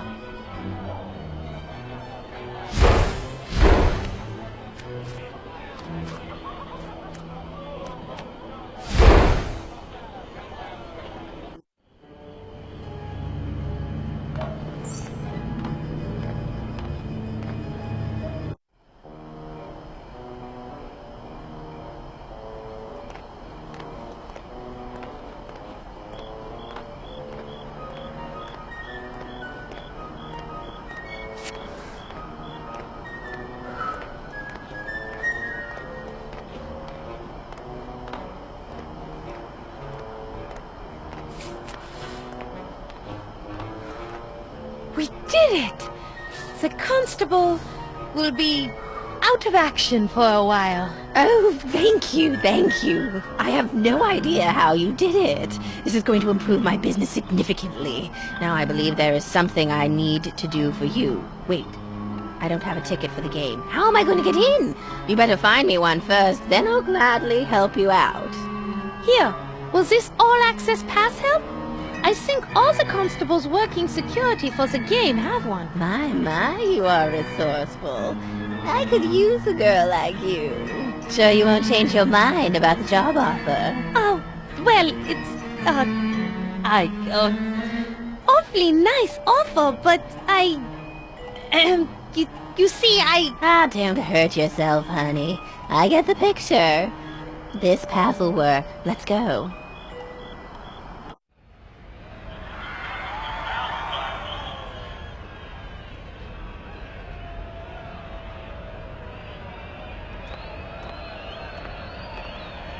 Hello, Mr. Van Leader. Hello yourself, madam. It's a pleasure to make your acquaintance. I must say, I simply love a man in uniform. That's interesting to hear. I myself have a thing for women without a uniform on. Or anything else for that matter. You really are a silver-tongued devil, aren't you? Do you still have a lot of songs to perform? There are still plenty of songs to be played. However, as busy as I am, I have to say that you just moved to the top of my to-do list. Oh, how romantic. Yes, you're quite the looker. I'm a little new to the area. Perhaps you could give me directions to your apartment? Aren't you being a little bit forward? Is that not okay, my delicious little crumpet? Did you call me a strumpet?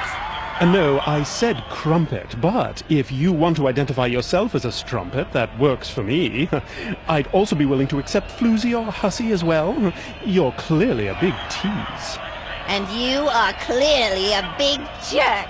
Speaking of big, do you moonlight as a cantaloupe thief? I don't need to hear this from some kind of band dork. Stick that stick in your ear. Madam, it is called a baton, and I will play only when I am good and ready. Perhaps you should get back to your obvious profession and leave good, upstanding men like me alone. And disease-free. Maybe you should go take a long walk off a short pier, you pathetic excuse of a wannabe musician. That was the worst music I have ever heard. Shut up, you harlot. You shut up, you ignoramus. Oh, big word. Did you learn that when you took lessons from a local college professor? Where did you get your hat? Did you tell somebody you wanted to wear something that resembled a fuzzy toilet on your head? You should talk. Where did you get that dress? Not a virgin, Megastore? Harlots are us? Shouldn't you be getting home? Your mother is calling you. Scumbag. Streetwalker. Buttwipe. Harlot. Nincompoop. Now that he's distracted, Jackass. I have access to the Wench. playlist. Idiot. Hustler. Geek. Floozy. Jerk. Hussy. Dirtbag. Courtesan. Impotent knave. Hag. Maggot. Slovenly troll. Weak-jawed Don't ever maroon. call, girl. Smelly bugger. Sleazy escort. There, Stinky that should do it. cheese man. Now we just need to get him back Aged to work. madam. Underwear breath. Pro. Poopy face. Streetwalker. Nerd. Supertramp. Loser. Working girl. Scruffy looking. Social blight. No, she's doing a wonderful job distracting the band leader. I don't want to stop her just now. Herder. Disease spreader. Breath. Sausage Walking strumpet. carpet. Trollop. Gundar Camp face. follower. Scumbag. Bimbo. Streetwalker. Fordwick, can you do something to stop her? Buttwipe. Harlot. Your wish is my command. Okay, lady. Time for some serious space time. You and me. Yeah! Yeah, mule! Yeah! Vámonos! Yeehaw! Roar! Bats! Get off of me! Get out of here! Oh! Watch the makeup! Oh my! Oh, the bat problem has gotten bad around here lately, hasn't it? Though I am not sad to see her go. Too bad. Seemed for a while there my evening was shaping up nicely. Oh well, back to the music. Now, what are we playing next? I seem to have forgotten. Oh, Who Let the Wolves Out? A classic. Ready, boys? That worked! Thank you, Fodrick. No problem, Mona. Now listen up. Here comes the song.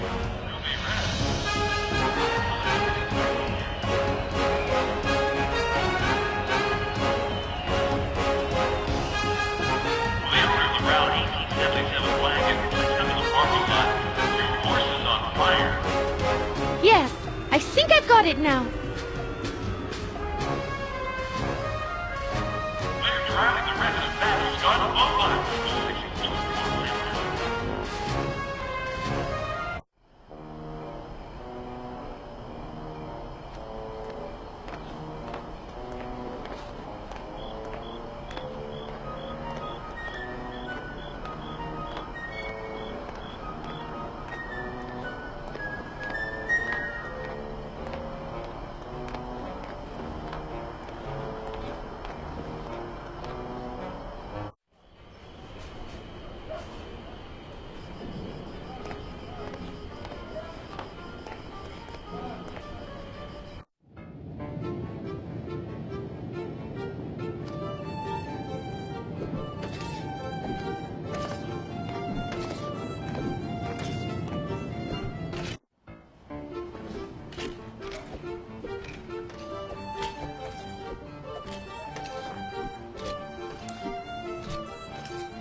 It's a song that Siegfried and Roy want me to sing to them to make them go to sleep.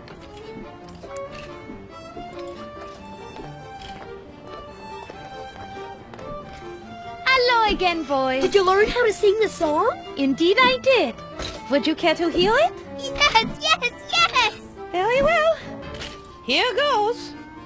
Who let the wolves out? Woof, woof, woof. Who let the wolves out? Woof, woof, woof. That did it, Mona. It put him to sleep. Who knew that cheesy Oompa anthems made good children's lullabies?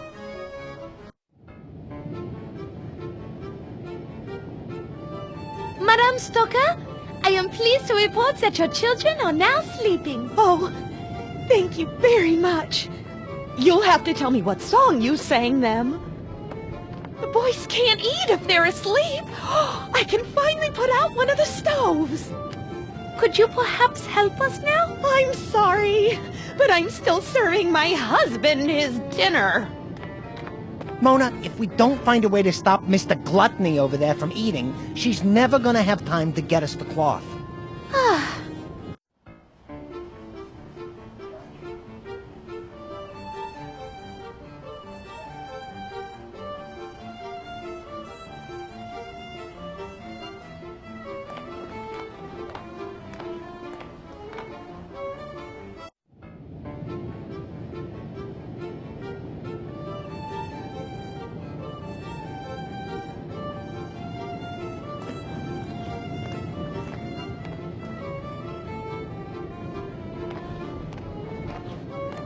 Excuse me, miss.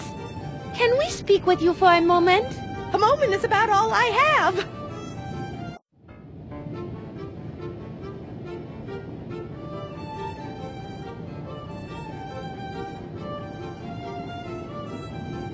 Thank you for talking with us.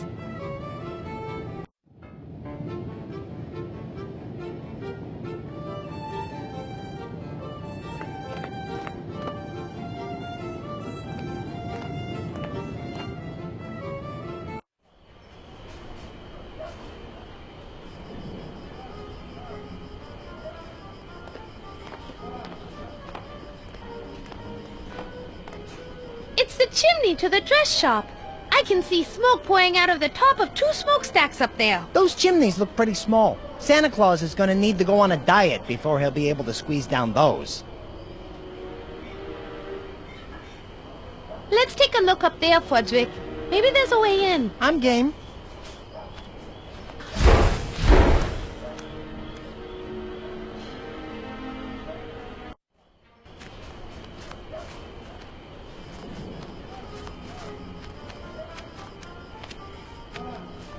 Look, Fodrick, the smoke has stopped, so the fire is out.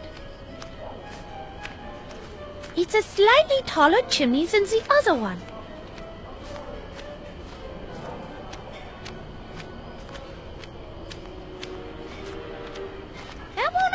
finish anything, I'm afraid. Sorry. Now that the fire is out, let's see where this goes, Frederick. Sure. I always wanted to visit the exotic and secretive world of the chimney sweep.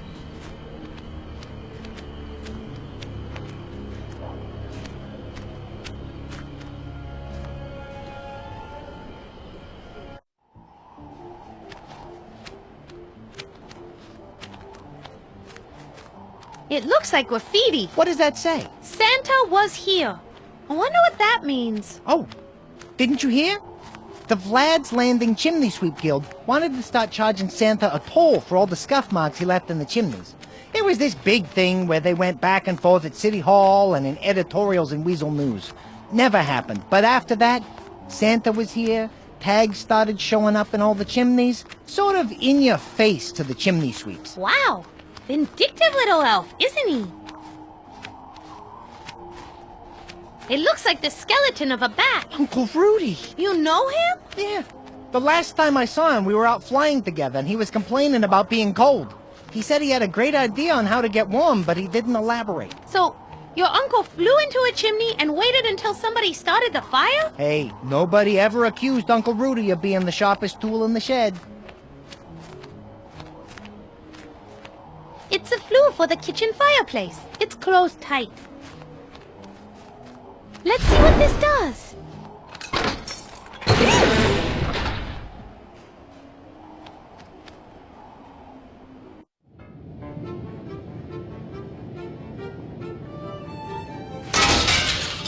No! Not the limited edition plates! Oh!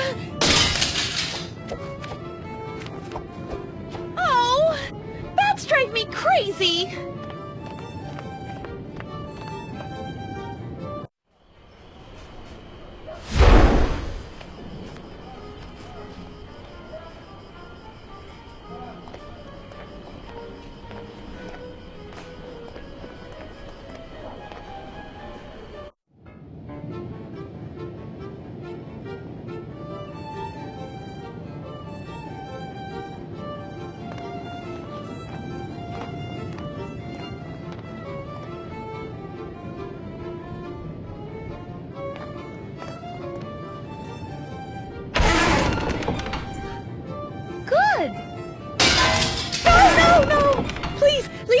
Open. I needed to stay open in order to better serve my husband and children. So never, ever shut this door. Drat!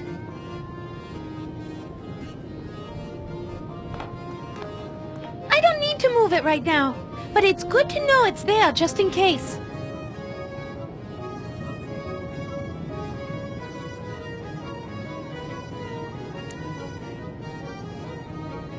I really like that to work, but it just won't. Sorry.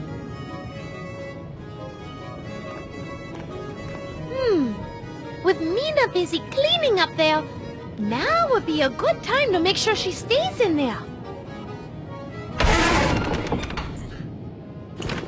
Hello out there? Something has fallen in front of the door. Ah! What are you? I am your worst nightmare come true. A woman with power. Not political or social power, but black magic, which is power nonetheless. No, please don't. I'll do anything you ask. Just don't start the voting. Then do this. Be a good husband to your wife and treat her fairly.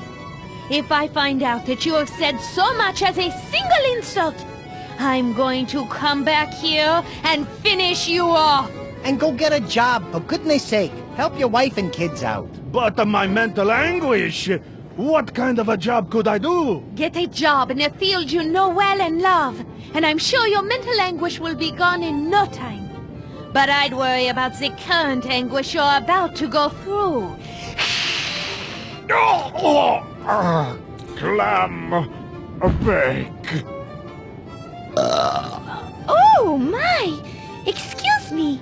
It must have been all that beer he drank. I feel a little... tipsy. Next time, see if you can say the whole alphabet.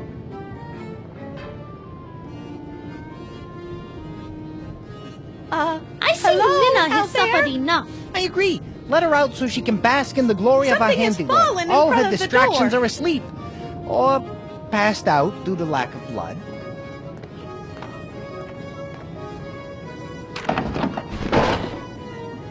One, 2, 3. Whoa! Thank you. Something fell in front of... Oh my God! What? What? Bruno! Bruno? Uh-oh. What? He's asleep! Thank God! Thank you, O merciful Lord above. You have blessed me far more than you will ever know. Thank you, thank you, thank you, thank you. Thank you! Mina? I hate to interrupt your prayer of thanks, but I was wondering if you have time to go down to your cellar and find those bolts of... Lots of black cloth! Of course, my good friend. Anything for you, anything. Yippee! Anything for you! Let him run down and get it. Happy days are here again! The skies are blue! What's with that face? I don't know. I have this feeling of warmth and accomplishment inside, and it seems to be making me smile, and I feel good. What is that? Because you inadvertently did a good deed. It happens once in a while, but don't you worry. It'll pass. All you have to do is do something selfish and pop, it goes away. Trust me on this. Really? Okay, because this is too weird.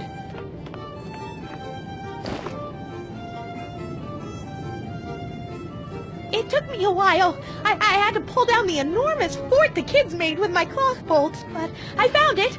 20 yards of my finest velvety black, and it's all yours, for free, for all your help you've given me. Wow! Thank you so much. This will be perfect. Well, good luck.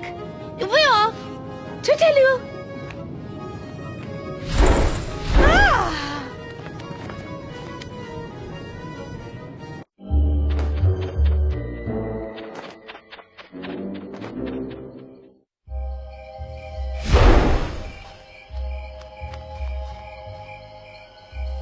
There, that worked. It's the crosses in the graveyard.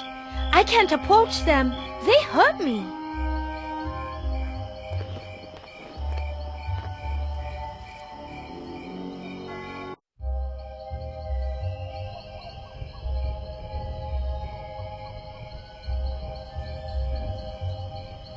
It's a smokestack with a lot of smoke coming out. Looks like there's a good fire going.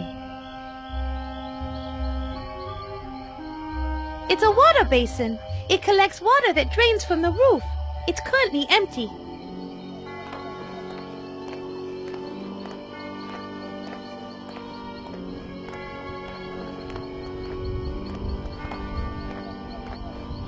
It's a wagon, probably used to move coffins throughout the graveyard. Once we find your grave and get some dirt, we should take the wagon with us.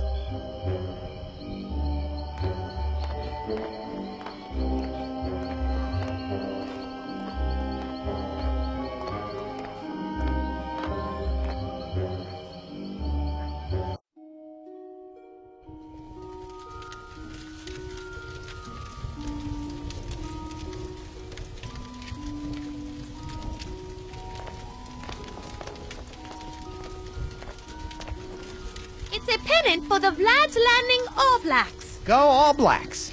Since you drained Gotford's star player, they're gonna cruise to victory. It's a fire for the furnace.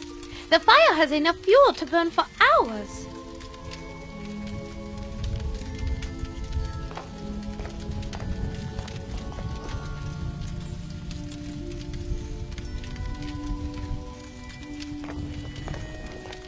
It's the caretaker's lunchbox.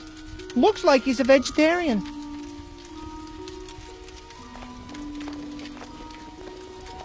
It's a drawer full of magazines, including Better Tombs and Crypts and Rat Fancy. It looks like a crossword puzzle. What's a 9-letter word for a really bored bat? Fodrick? That's right. Now let's move on.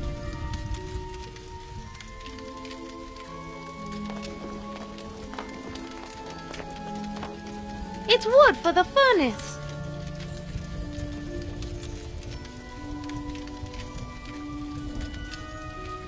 It's the caretaker's filing cabinet. Oh, we should look through his employee files to see if anybody has a history of mental illness.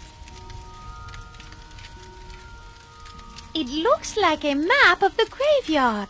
That should tell us exactly where your grave is, Mona. Let's go check it out. Let's see if I can find my grave. It's probably in the area reserved for famous entertainers and singers. Yeah, right. There sure are a lot of dead people buried around here. Do you see my grave anywhere, Fodrick? Yep, got it. It looks like your grave is in quadrant A113. You were originally buried between the graves of Jay Hoffa and my hopes and dreams for the future. Now that we know where it is, we can go get some of my grave dirt. Hello again, my beautiful dark swan. Shouty, no! Well, look what the cat coughed up. Joke all you want, you insipid little rodent. You're going to need more than a sense of humor to escape my trap. I've just locked the door and taken the key. I'm afraid you are trapped. I'm never going back to that castle, and I'll never love you. Try and get that through your thick head. Wouldn't you agree it's more like a gaseous head? Whatever. I would rather die than spend one more night with you living in that castle. You say you would rather die, hmm? Well, we shall see. I shall give you a couple of hours to ponder your fate. I'm sure when I return, you will be much more agreeable with my most generous offer and return with me to the castle. But for now, as punishment for your attitude, I shall leave you here. When I return, I expect to find that you have adopted a more appropriate attitude.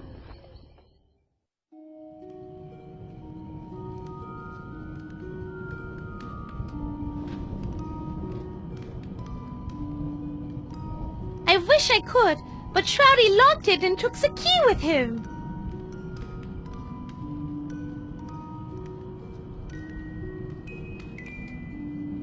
I can't. The bars are too close together.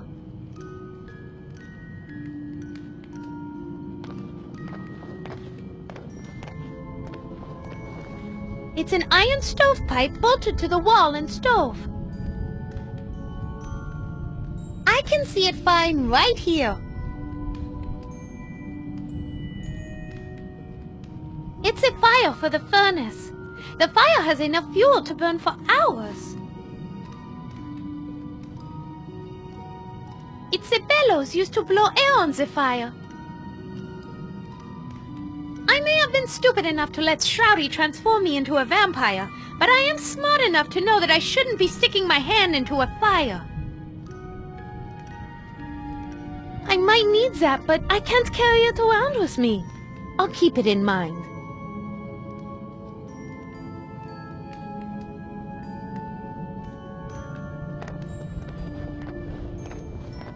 This might come in handy, but I'm not carrying it around. I'll keep it in mind.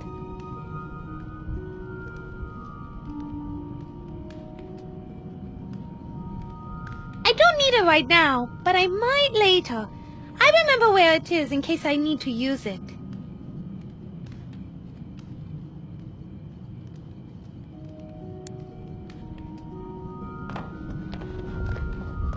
That won't accomplish anything, I'm afraid.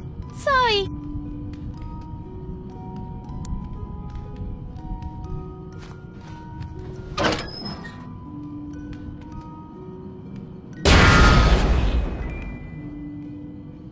Look at that, Fodrick!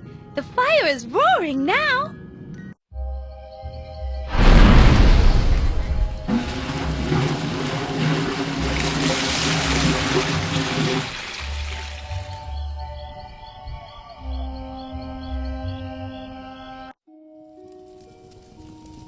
Do it again! Do it again! Sorry, Fodrick, but I'm all out of perfume.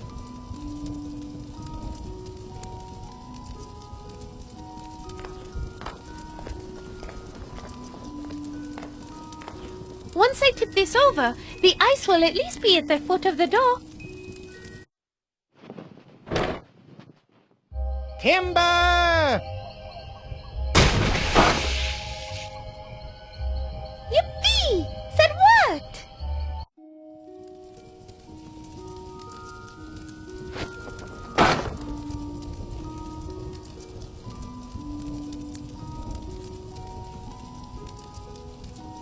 I'll wedge this under the door.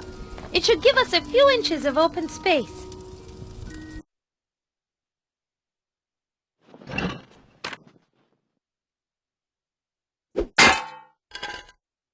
Good!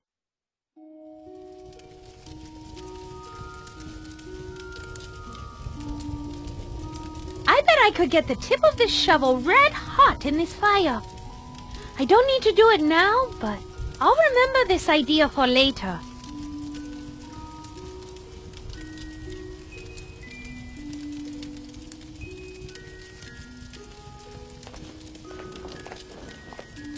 Now might be a good time to heat up that shovel and slide it under the door.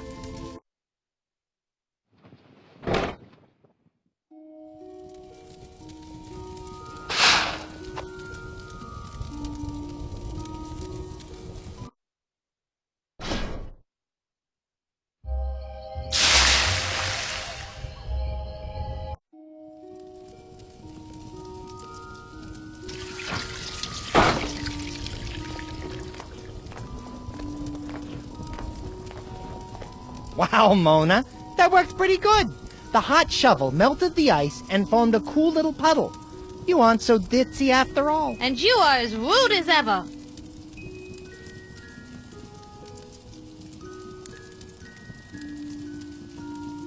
Ain't gonna happen.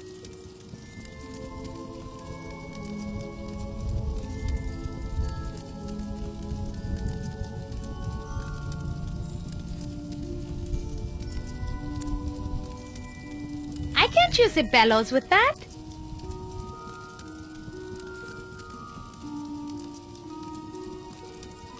A bellows full of water might be useful.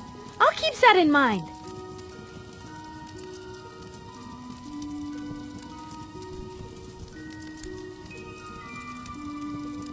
I'm going to fill this with water. Bellows, the quicker picker-upper.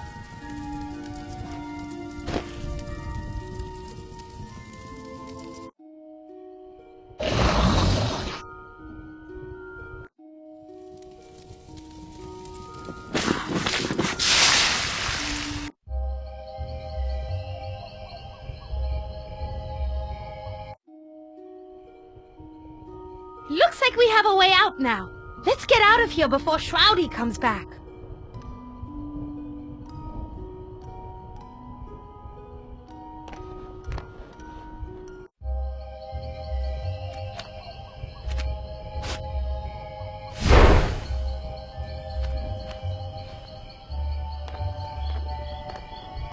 We did it!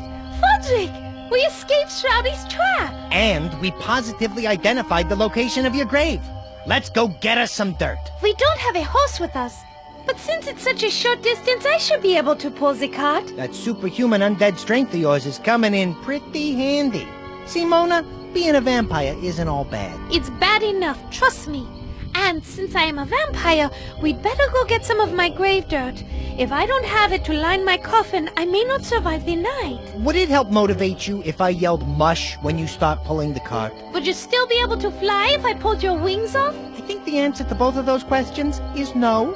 Anyway, let's grab a couple of those boxes and head over to your grave. We got a little digging to do. Mona, didn't I say we had some digging to do? I'd love to help. Really. But you are doing such a good job, I'd only get in your way.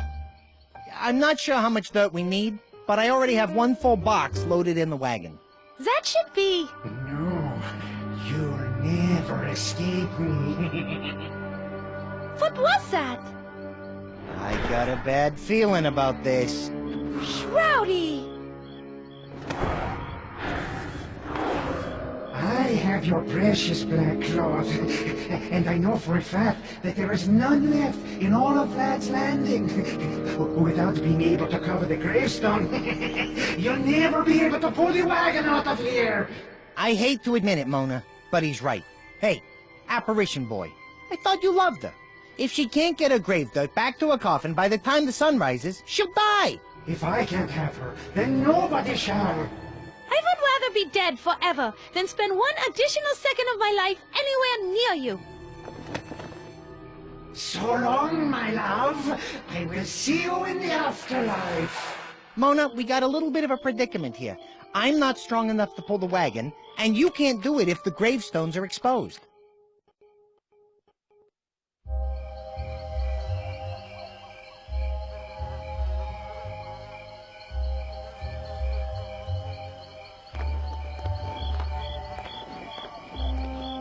Oh, look!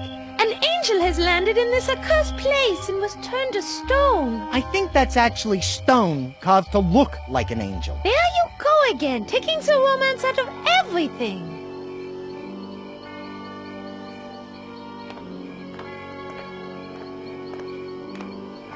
It's the headstone for my grave.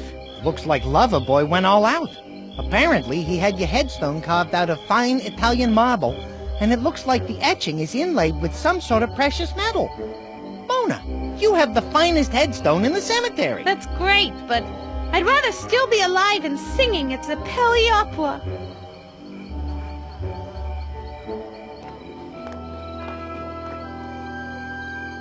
It's an extra box of dirt. I think we have enough, so I probably won't need it.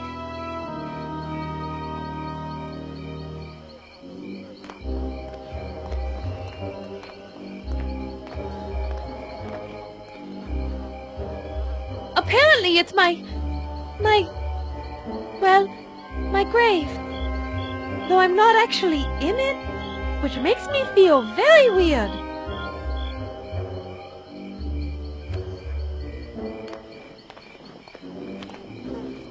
It's a bright beacon of hope in the center of this dark, dreary necropolis of death and despair. Cripes, Mona. It's just a lantern lighting up the place so we don't break a leg. You say lantern, I say beacon of hope. To each his own. We must not disturb our only beacon of hope in this dark, forlorn place. Plus, it's hotter than hell because I put too much kerosene in it.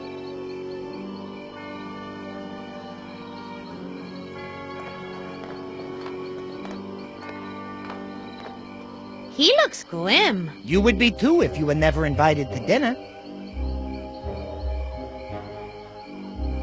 I better not push it, or it would careen down the hill out of control and smash into the graves.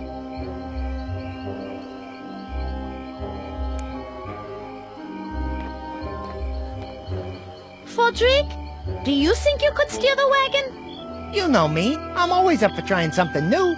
Just let me know when you're ready for me to steer it.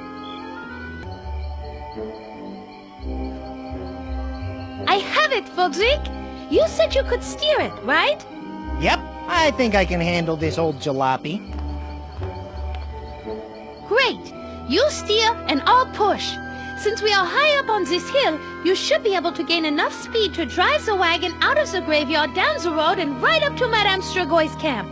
And then I'll just fly out far away from the crosses. Brilliant. Who says opera stars are dumb as doornails? Doornails have got nothing on you. Thanks, Frederick. Okay, are you ready? I was born ready, although, if truth be told, I am feeling just a tad bit apprehensive about this. I'm sure you'll do fine. Just do me a favor and be careful. It's nice to know you care. With those boxes of grave dirt. For a second there, I thought you were concerned about my well-being. Oh, don't be such a wuss. If things get hairy, just fly away. Of course, if you do that, you will be sentencing me to death. So, no pressure.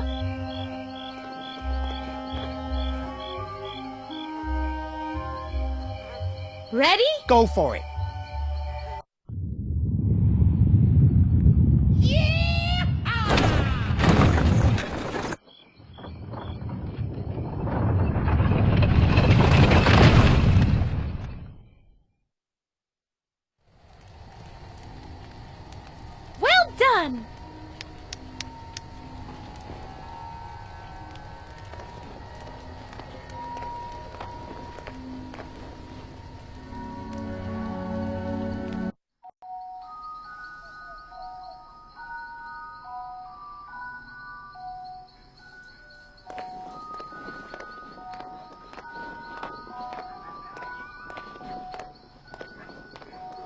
24700 McBean Parkway. This is where the woman who was selling the draft horses lives.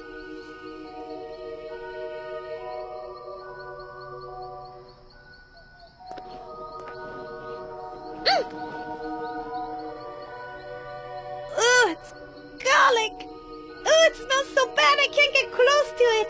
There's no way I'll be able to approach the door while it's still hanging there.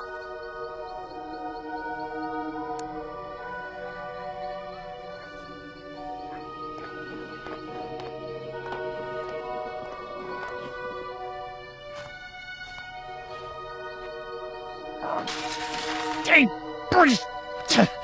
The strings holding it to the door are too strong. I can't pull it free.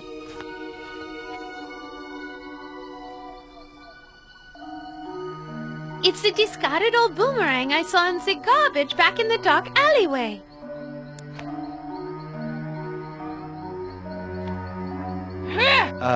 Mona? What are you doing? I read somewhere that grunting like an animal improves your accuracy when throwing or playing tennis. I'll take your word for it. Let her rip.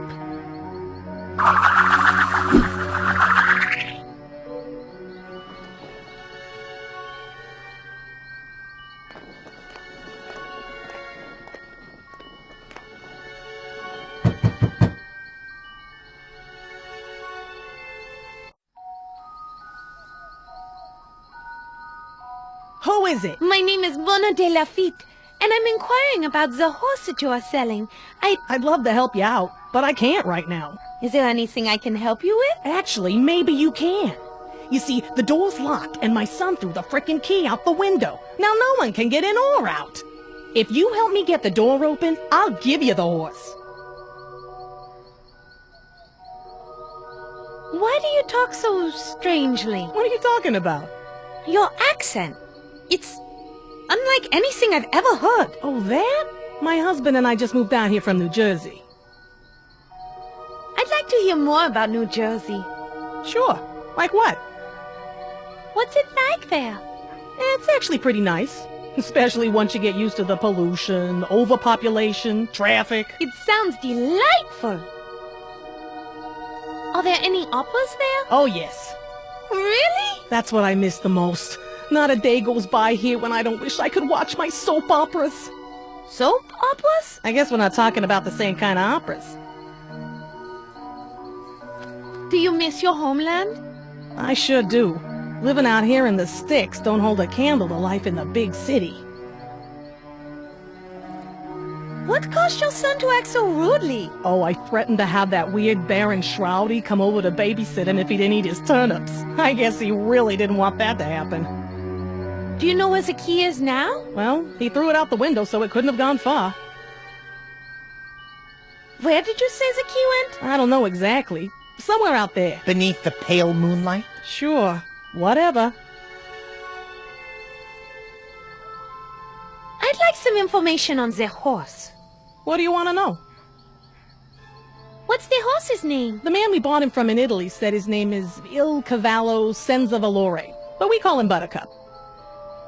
What breed is it? It's a miniature Albanian Appaloosa halfling pony. That's quite an impressive sounding breed. Well, he's actually just a mutt. How old is he? I'm not sure, really. But judging by his size, I guess he's pretty young yet. When was the last time you had his shoes rotated? Oh, we regularly rotate the shoes every 6 months or 7,000 miles. How many kilometers has it been ridden? Well, the pedometer was broken when we bought him. But the man who sold him to us said he only had 90 kiloleagues on him. And we haven't ridden him that much since then. Would there be a better time for me to return? Probably, but I don't know when that would be. Why not? Like I said, I'm stuck in here, and until the key is found, there's not much I can do. Do you have another key somewhere? My husband has one, but I don't know when he'll be home from work. What does your husband do for work? He's a door-to-door spatula salesman. Sometimes he leaves for days at a time. That's enough information for now. Fine by me.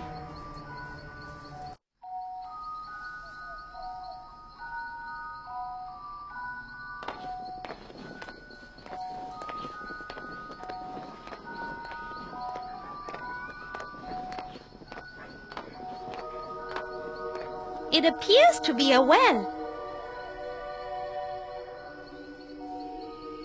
Hey! Anybody down there? If there were, they've probably lost the ability to respond.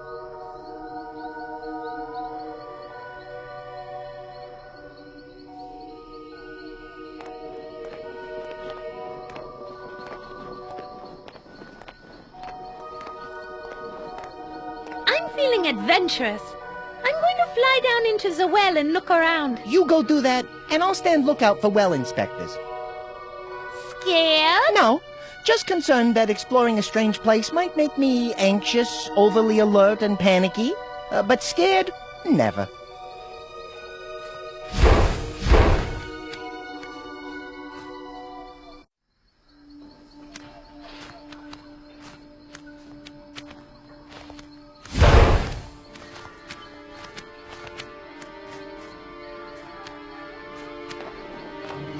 It's a frozen key.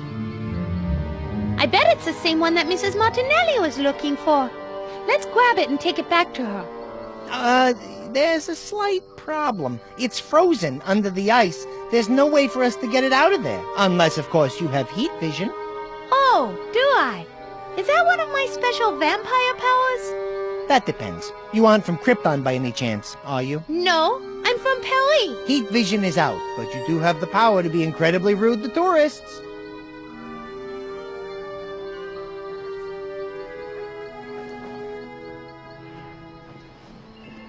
It's stuck under the ice.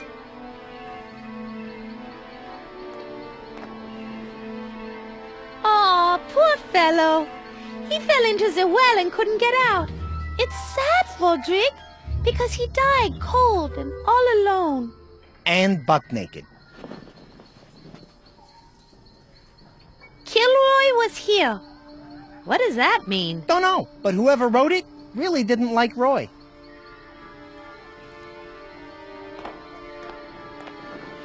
Class of 1874. Of Draxylvania High, no doubt. Yeah, that was the year they didn't win a single game. Apparently, after one of their worst games, the coach made everybody run laps until sunrise, and when the sun came out, all of the players exploded. A pretty common mistake with young coaches.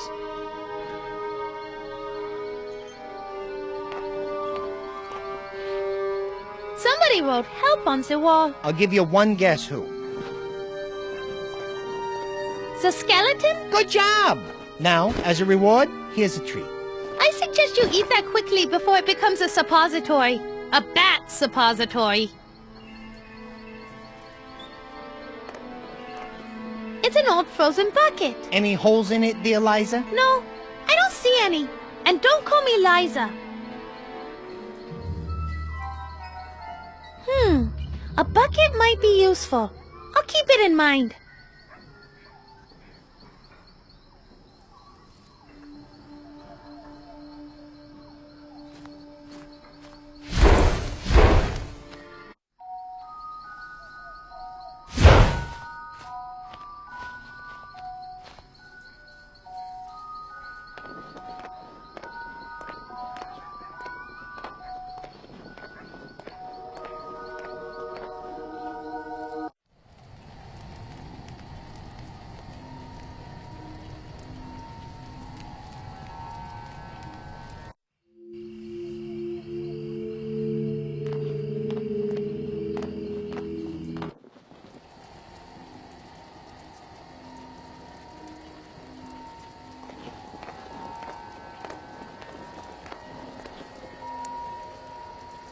Well, all right then.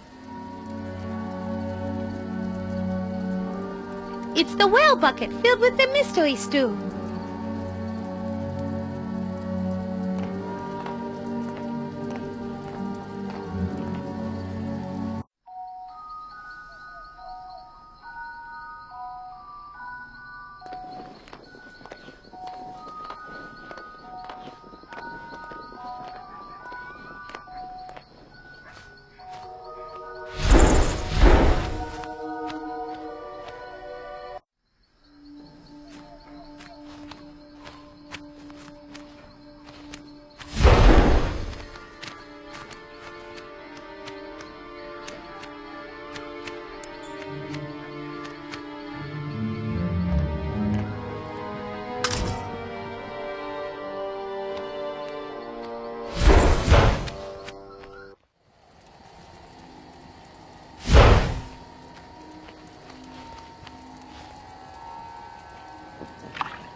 Now this ought to melt you free.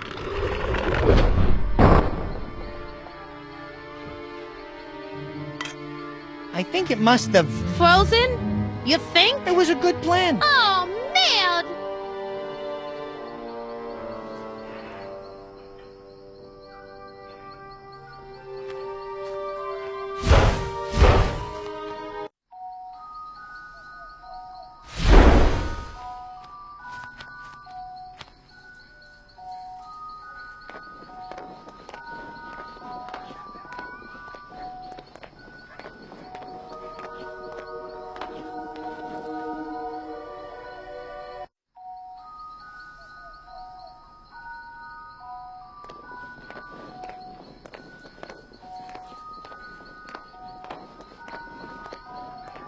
It's the entrance to the stable.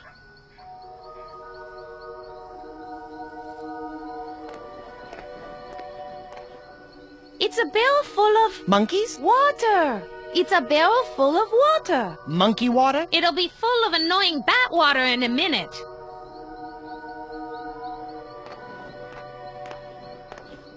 It looks like a closet full of horse gear.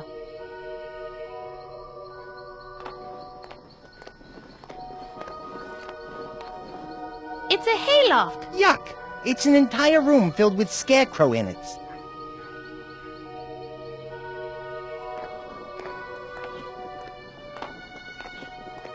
You know what they say, good fences make good neighbors. Glad we don't live next to her, then. That thing's barely standing. She must be a very bad neighbor. Let's see what's in here, shall we?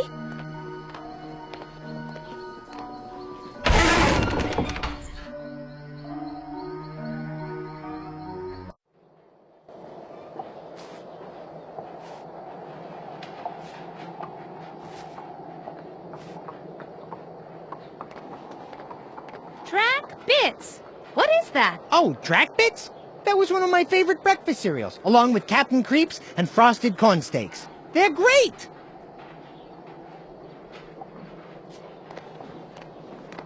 Looks like a feed bag for the horse. I hope it comes with the horse. It's a horse. Of course. So, Mr. Horse, do you know how I can get that boot thingy off of you? I speak a little horse. Let me have a shot. Yo!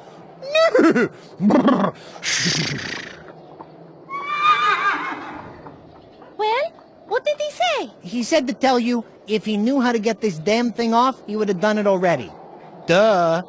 He suggests we go to the lady next door and ask her about buying him. Oh, is that all? No, he also said his real name is El Caballo Senza Valore. No matter what that horrid woman renamed him. And he would really appreciate it if we would use that name if we buy him. It's a deal if we get him. Oh, the poor creature. It looks like he's broken his leg. I'd say it's more likely he's broken the law. What do you mean? That's a Draxylvanian boot on his hoof. Either his owner is using it as an anti-theft device, or the Draxylvanian Police Department put it on because he has too many unpaid parking tickets. What did he say? Something along the lines of, "Get this thing off my hoof right now."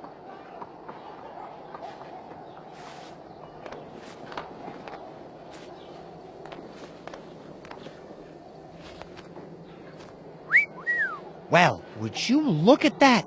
It's the 1890 Girls of Draxylvania Slap-on Tools calendar. Look, this one is showing both of her calves. You man and your obsession with tools.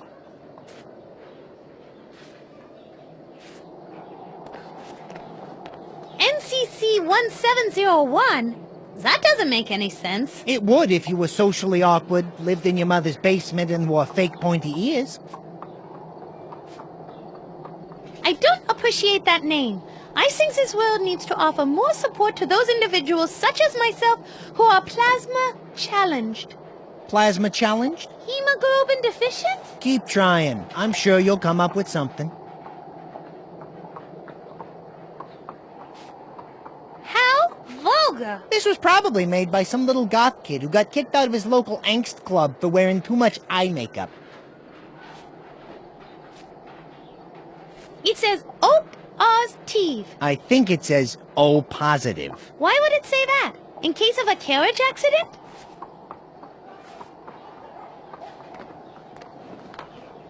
AME forever. Sounds like somebody's a little full of themselves.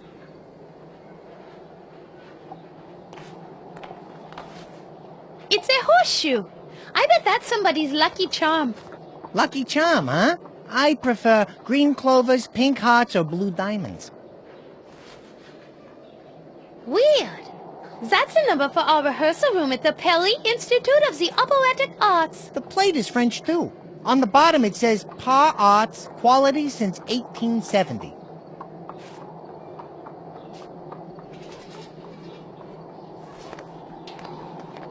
Hello? Is anybody in there? Nope.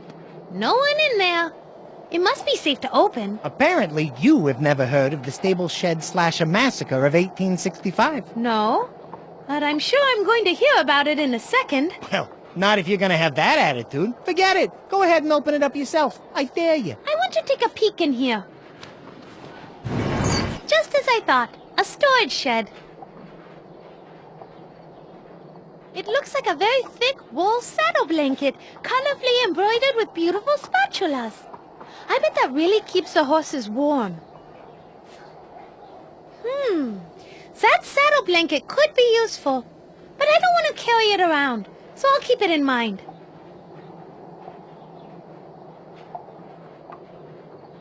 It's tack and harness for a horse. Of course. Not again.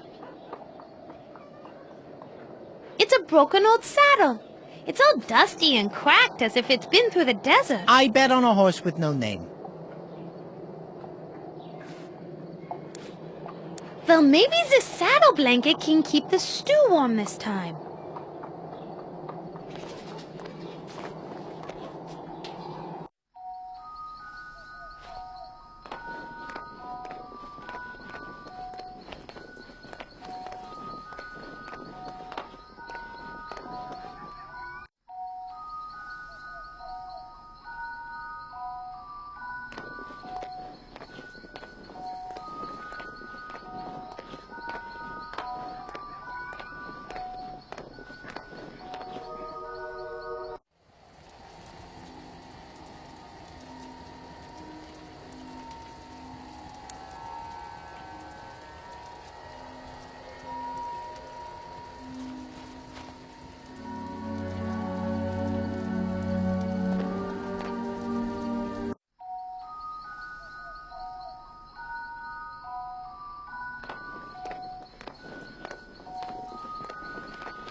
Good.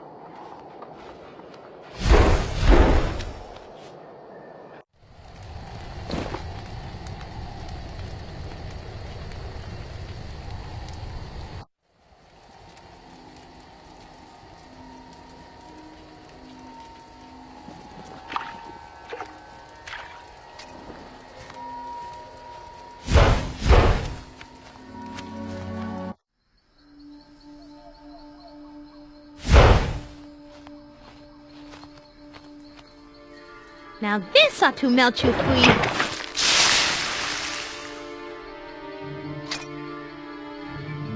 Yippee! That worked!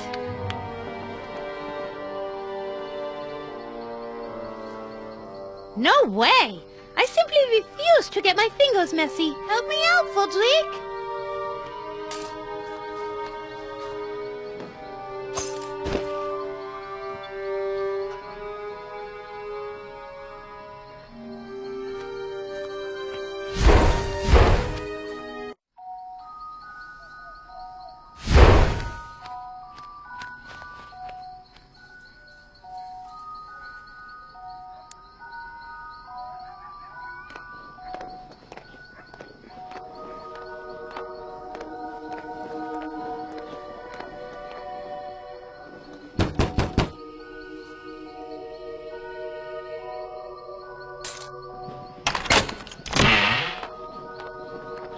What do you know about that? You found it. To be honest, I didn't think you had the smarts to ever find it. Thanks. I guess? Ooh. Well, let's get to the stable. I'm freezing my keister off. It's freaking cold out.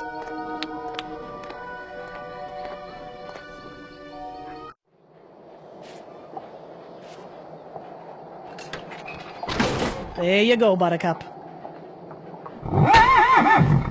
Meet, what was your name again? Mona de Lafitte, of the Parisian de Lafitte's, opera singer and par arts graduate. Yeah, that's great. Anyway, meet Mona. You belong to her now. Quit chick-vetching and get out of here before I sell you to the glue factory. Merci.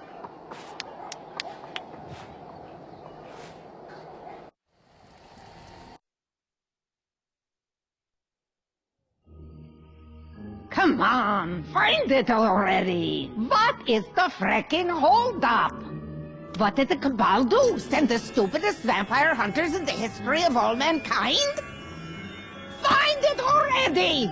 No, moron! You already looked there! Monsignor?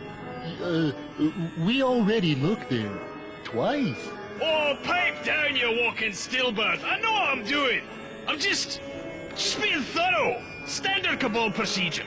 Standard procedure? Standard procedure? Standard procedure? This is so frustrating. That's it. I'm just going to have to break the curse and just go in there. What?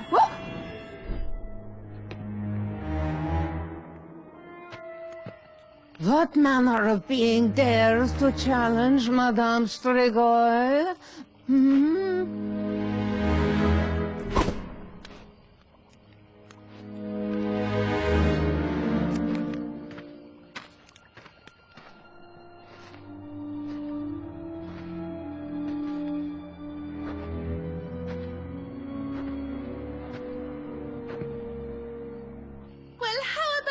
Podrick, we did it! We got everything we need! Yeah, who would have thunk it? We make a pretty good team if I do say so myself. High five! Hi, what? You raise your hand like so, and slap it together. Why?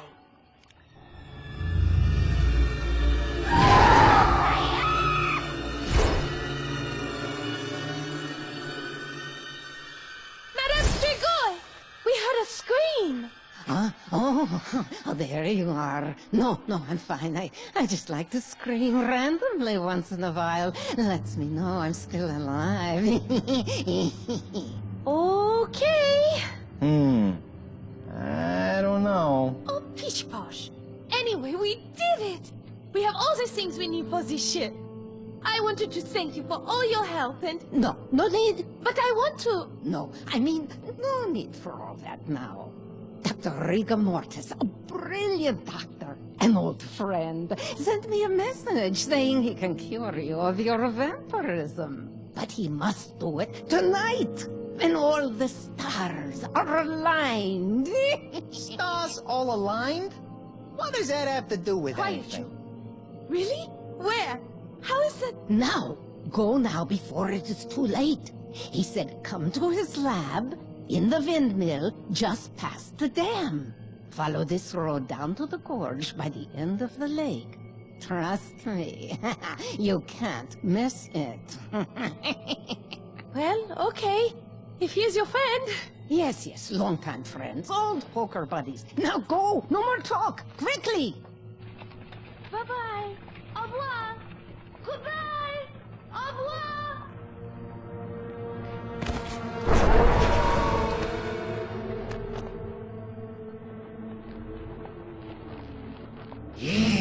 Yes, go off to my good friend, Dr. Rigor Mortis. He'll know just what to do to you. And then I, Shroudy Von Kiefer, will be your only hope for salvation. You'll be glad to see me then. Yes, you will. You'll appreciate old Shroudy then, won't you?